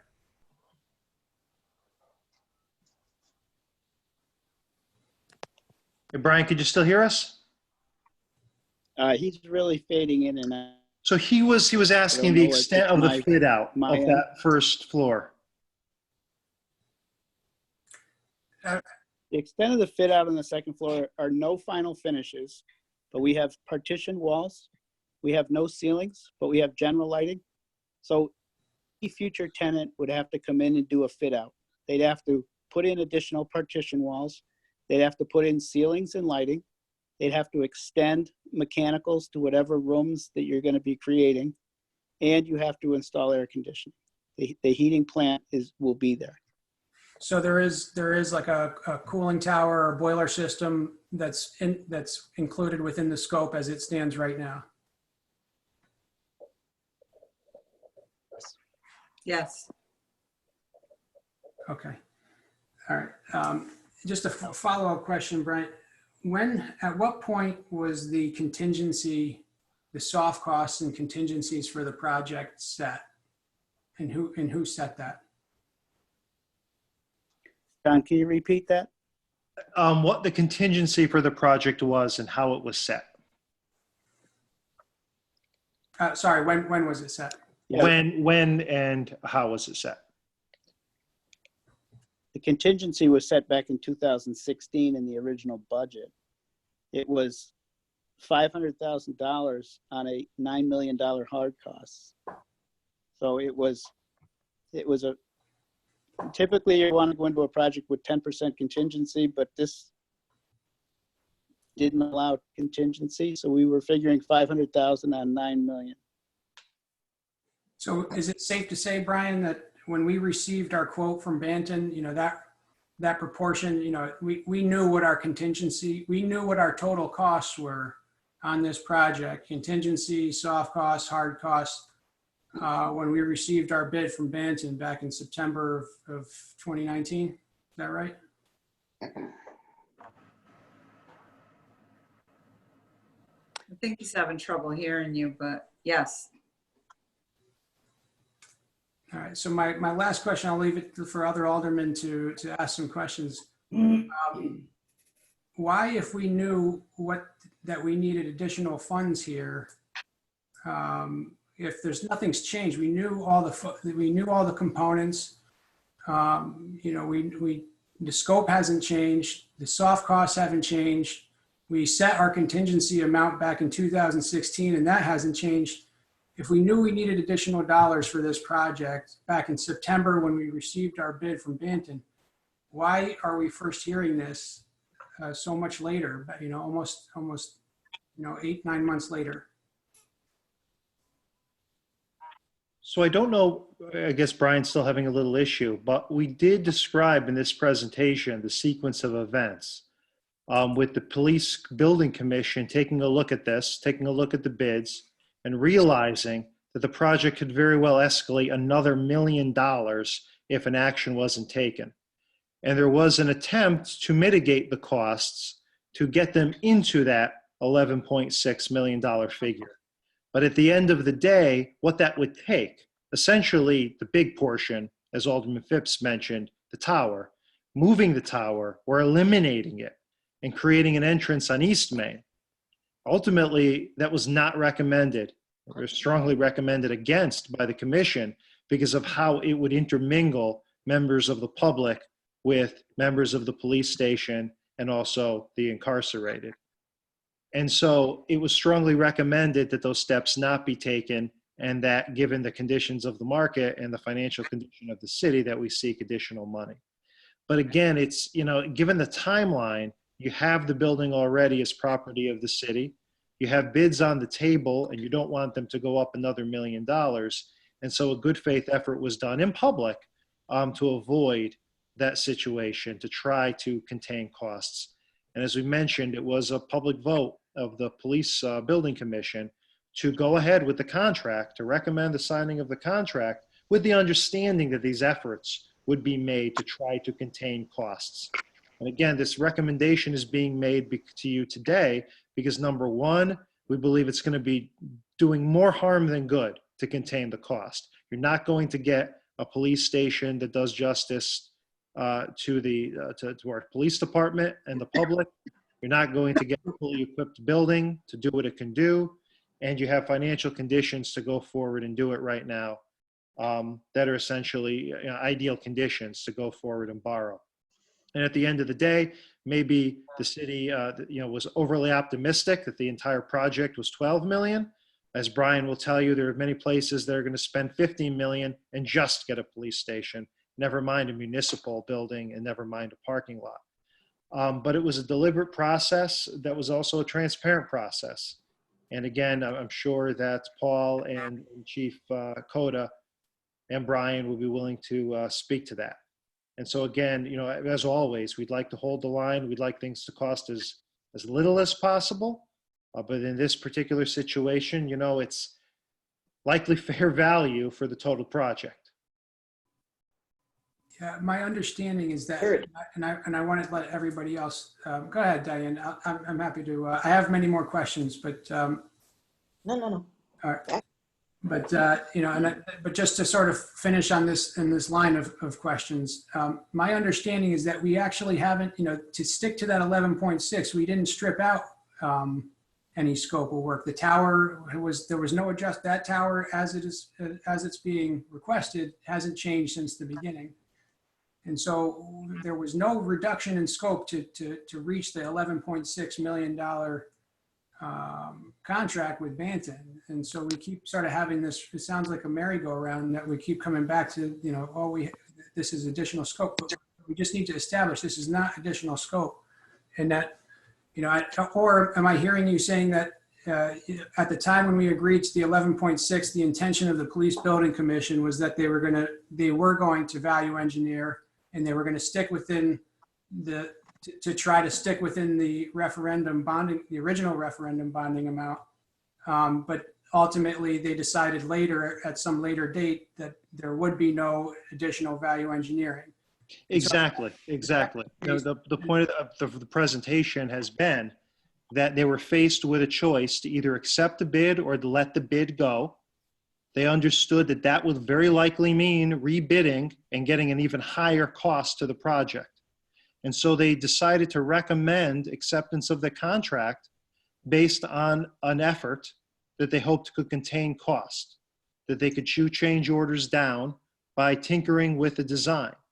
But ultimately, that didn't work out. It didn't work out because tinkering with that design would be adverse to public safety, would be adverse to the overall functioning of the building, and so therefore could not and cannot recommend making those changes. And at the same time, given that we have an opportunity to borrow at an advantageous situation and rate, we're making the recommendation to you today. And remember that the $12 million originally contemplated was only the police station, did not contemplate anything else, i.e. acquisition of property. But, you know, you're bringing up an interesting point, Tarek.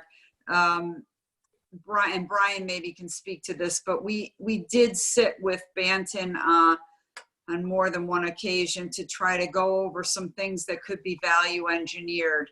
So that was the intent. The police commission, the police chief, Brian, and the architects did sit with Banton and go over everything and ask them to value engineer to bring that number down, in an attempt to bring that number down. And when we went through all of the alternatives for trying to, you know, bring that number down, it was going to compromise the integrity of the building, or at least that's what the consensus was.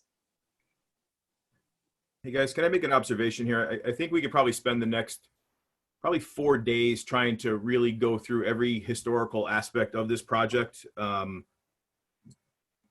As my grandmother would say, you know, shit or get off the pot. So can we maybe move forward with some sort of decision on what we're going to do here? We're approaching the 10:30 hour. People have lives, you know. I mean, I think it's important for everybody, for the entire board to have an opportunity to bring up points of discussion. You know, I mean, but they haven't had that opportunity. And I think points of discussion are good, but if we're pursuing an agenda, Tarek, I think we should kind of put that stuff aside for now. There's no agenda. It's basic questions. We still haven't had answers to some basic questions. We asked for sources and uses of funds. You know, the sources and uses of funds on this project was dated in November. You know, so I was really hoping that we could have seen some of these documents beforehand that were presented tonight, and have the opportunity for the mayor's office to present those documents in their own words. You know, so we're taking this stuff in for the first time tonight. You know, I'm with you in general in the sense that we need to be smart about the way that we budget, and capital financing and bonding and for large purchases makes sense. My issue is, you know, the use and management and oversight of these things. And it really does bother me to think that there might have been knowledge of this a long time ago. And that, you know, to our knowledge, as far as what was being communicated to the Board of Aldermen, this project was, you know, on schedule, on budget, and there was no additional funds going to be requested. You know, so that, you know, these are basic. I don't think that's an agenda of any sort. So let me ask you a hypothetical. If you knew 6 months ago, 18 months ago, even a year ago, do you bond that at that higher rate technically than the opportunity that's put in front of us now? My question is why, when, at what point, and why were we not notified? Because the project's on budget. So my question maybe would be better suited for Paul then, because if it's the Police Building Commission that was trying to decide whether it was worth value engineering, if Paul can maybe help us understand at what point did the Police Building Commission decide that they weren't going to pursue those value engineered items? Well, we did look at numerous value engineering aspects of it. We had numerous plans drawn up for the building. As was stated earlier, one of the possible value engineerings was moving the tower East Main Street. That created a huge officer safety problem within the building. And I'd certainly be glad to sit down and explain what exactly to you or to anyone else in a private matter, because it is security reasons on the layout of the floor plan.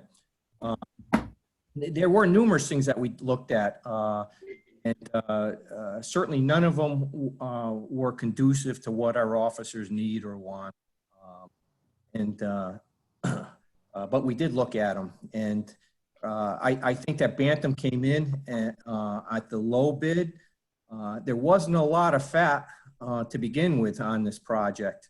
There wasn't, you know, there was not a lot of extra of anything on it that could be eliminated.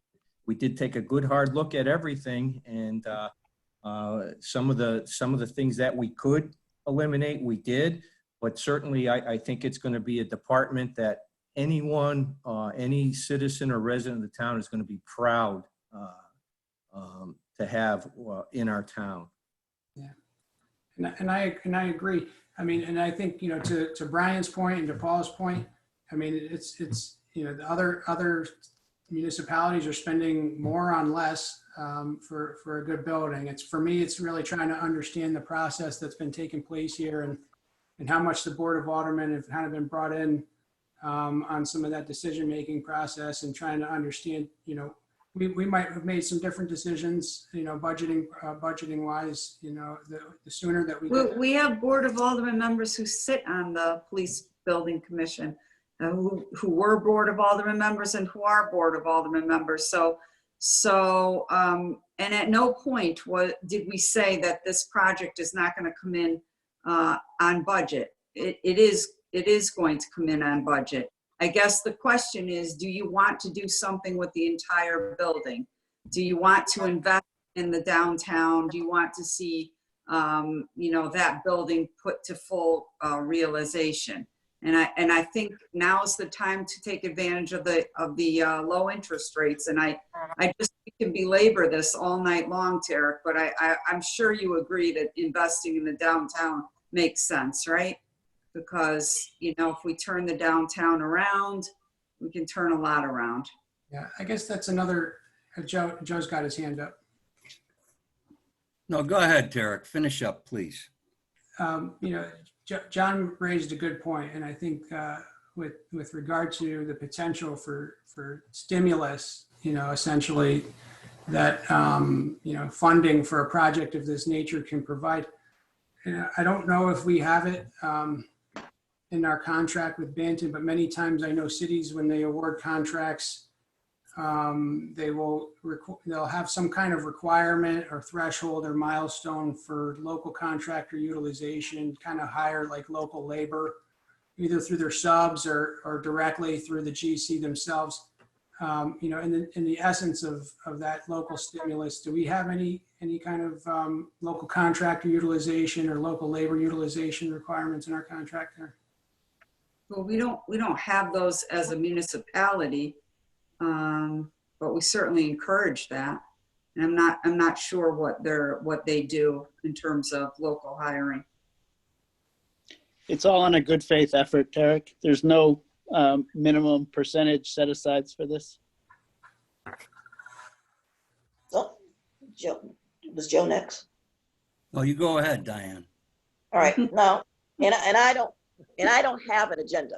I'll tell you right off the bat, I don't have an agenda. But my experience has been with grants and with funding for over 40 years. What's difficult for me in this process is the fact that we are being asked to approve quite a bit of money for funding without truly seeing what is for. So fire department, for example, we are saying we're going to get this, we're going to get that, we're going to get this truck, that truck. I would prefer to see something that actually shows what is the need, what's the most immediate need, and what are we actually purchasing, what is the cost. So I could feel as though I could make an actual decision on, well, yeah, that's true. They need that $300,000 or they need that $100,000 without it just being, to me, numbers just being thrown out at me.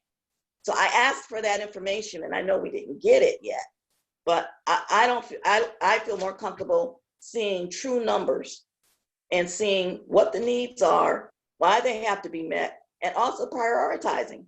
Because if we do have to make a decision on, can we do the whole thing? Can't we do part of it? How do I know what's more important than the other? Police station is separate. That's separate for me. But I'm also talking about the other three projects. I know the police station, you got to have certain things in there. I don't know you need $3.1 million, but because I haven't seen anything to show that. But if we move to a referendum in November, we have time to get that, correct? And, Mr. President, let me say again, for fire, I think you're hearing, they do have a capital plan. When it comes down to it, they would like the ability to be able to use the funding to meet the elements of that plan on their timetable, right? On their terms. And the question for them is, could they be more specific? Again, our fire departments can't say more about what they do for the city. Priorities do shift, they do change, but to Alderwoman Stroman's point here, the more certainty we have about where the money is going to go, the more comfortable we could feel. So maybe we could reach out and say, okay, well, on that capital plan, what are the priorities right now? What would the money go to? Maybe that would lend some comfort. And again, just like with the roads, it's not an attempt to avoid the specifics. It's saying that, there's plenty of priority, there's plenty of need, more than could be satisfied with the bonding. And we don't want to commit the priorities yet before, until we actually have the money in hand and realize, okay, what's the first it's needed for.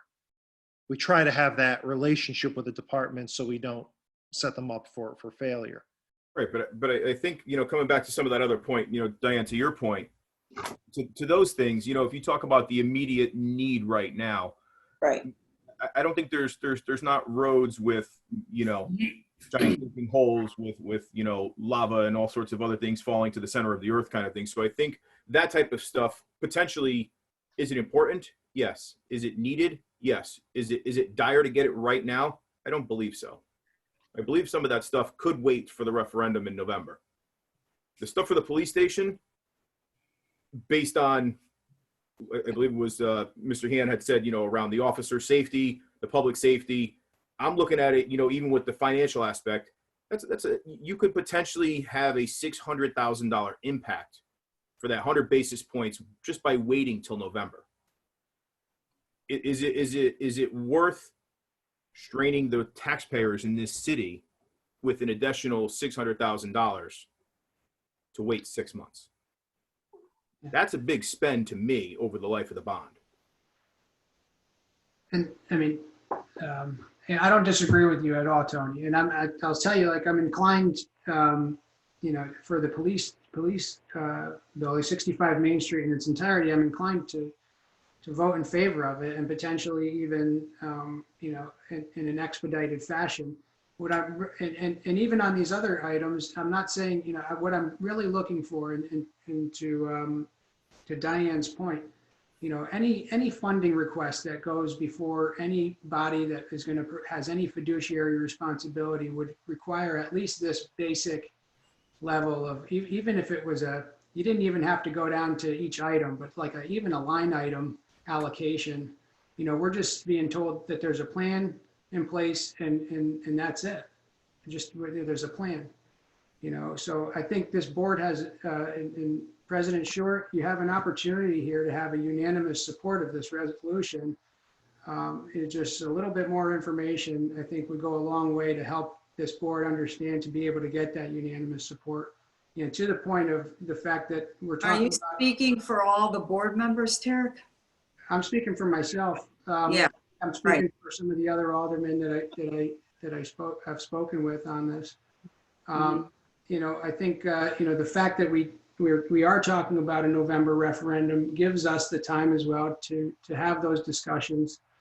You know, and before we approve, you know, I mean, at this moment, it would be a no vote for me because of the lack of information that we still have on this. But, you know, I think there's a lot of time between now and the next Alderman meeting for some of these requests to be brought forward. And we're going to be having many discussions that are tangential to this with regard to vote and budgeting in the next few days here as well, which will probably give me additional comfort as well. You know, it's just, and I'll leave it there. You know, so that I've said everything I need to say. Okay, so to piggyback off of that, off of Tony's comment and Tarek's comment, could we request a draft of what a resolution would look like for that 7S Lamont emergency The executive order? executive order?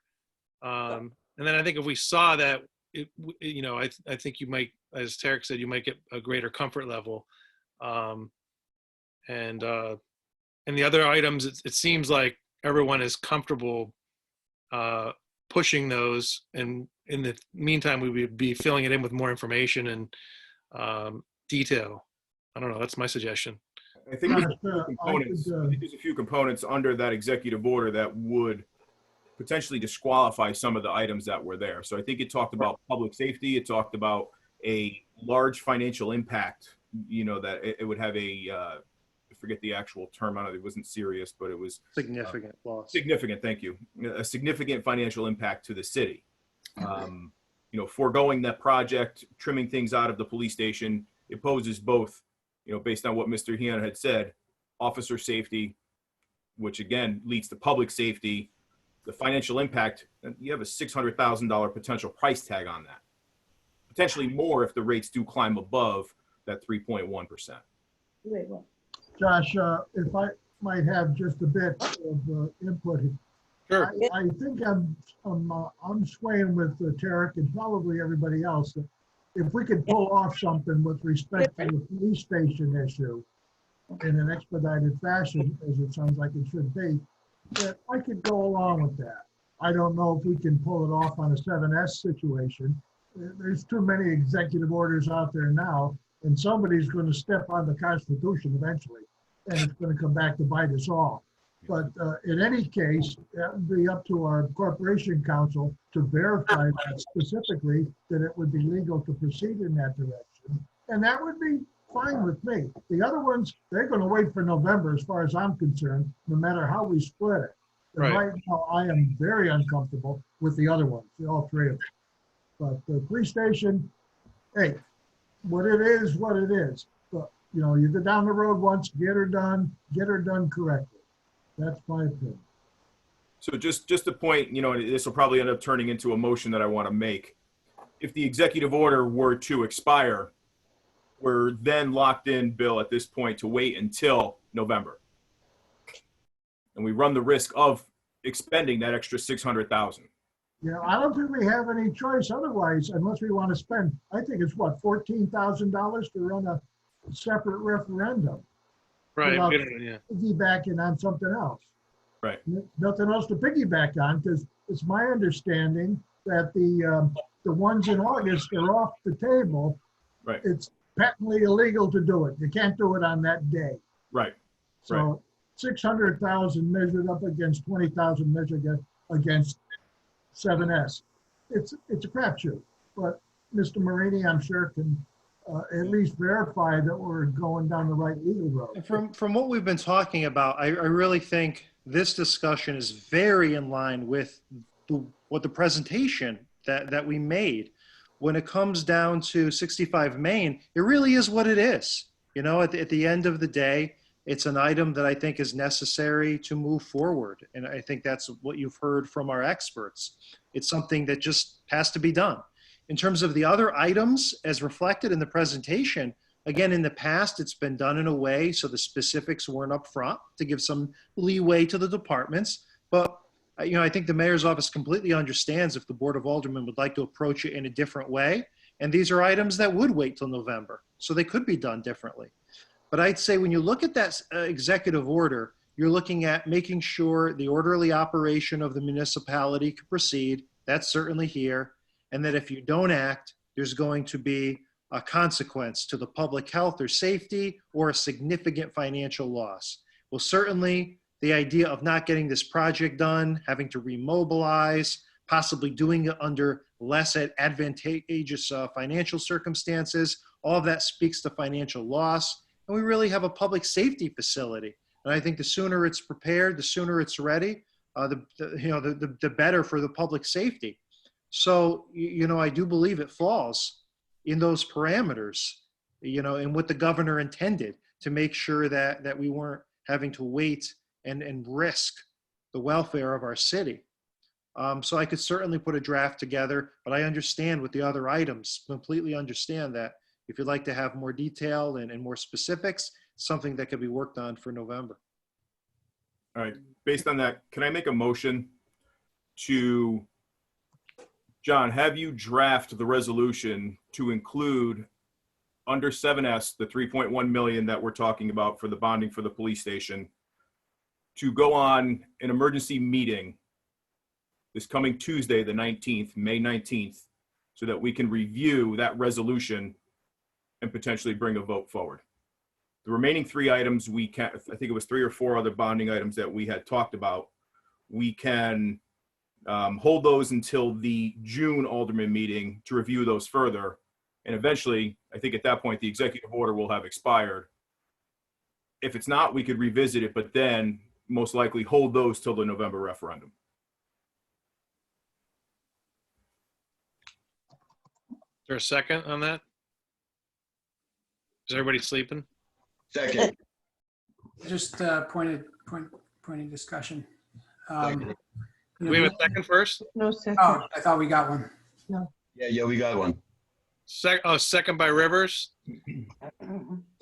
Okay, go ahead. The only other thing I would say here is that, and it's a topic of discussion for just after this is, if we have funds available for senior center for some location, it's possible that, we would maybe need, some slightly additional funds if we were going to try to make it compatible in this location. So that might be a bonding consideration in and of itself. So we can maybe have that as a separate conversation. But it's relevant to this. That's good. Can I make a suggestion? Well, actually, is there any other comments on this? Can I make a suggestion that we vote on this? I'm hoping that you guys are okay with that. And then given that one of the executive session items is that discussion on the seniors, can we bump all this stuff to the executive stuff to next week as well, if we agree to have a meeting? I'd go along with that. Yeah. With the seniors, I agree. Yeah. Yes, I'm just- I guess this is for Corporation Council. There's 4 items on there. Is there anything that's time sensitive before next Tuesday? If we could do this next Tuesday, we'll be okay. All right. All right. All in favor? Aye. Wait a minute. What are we talking about? What? What are we talking about here? His motion? Motion. Can you read the motion? Opposed? Wake up, Make a motion to table the executive session till next Tuesday. All right. That'll be balled in with our meeting, and that means JP Marini will have a you'll have a resolution Draft resolution for us under prior 7X. to that. Okay. And I'll also reach out, I'll do some research as well to see if, what the situation has been with other communities with that resolution. But on the face of the order, this is exactly the circumstance it contemplated. Okay. Yeah, John, just double check because someone had told me that it was for emergencies only. Time sensitive. And it does require the board to make certain findings, but given our situation right here, I could see us making those findings. Okay, yeah, just. Chicago had made a motion to move executive session. So what? Next Tuesday. Chicago made the motion to move executive session items to next Tuesday. I don't know if there was a second. Second. Yeah. Joe seconded. Yeah, we already did that. Well, he's trying to move All it in along. favor? Aye. Aye. Opposed? No. Abstain? Perfect. All right. Make a motion to end.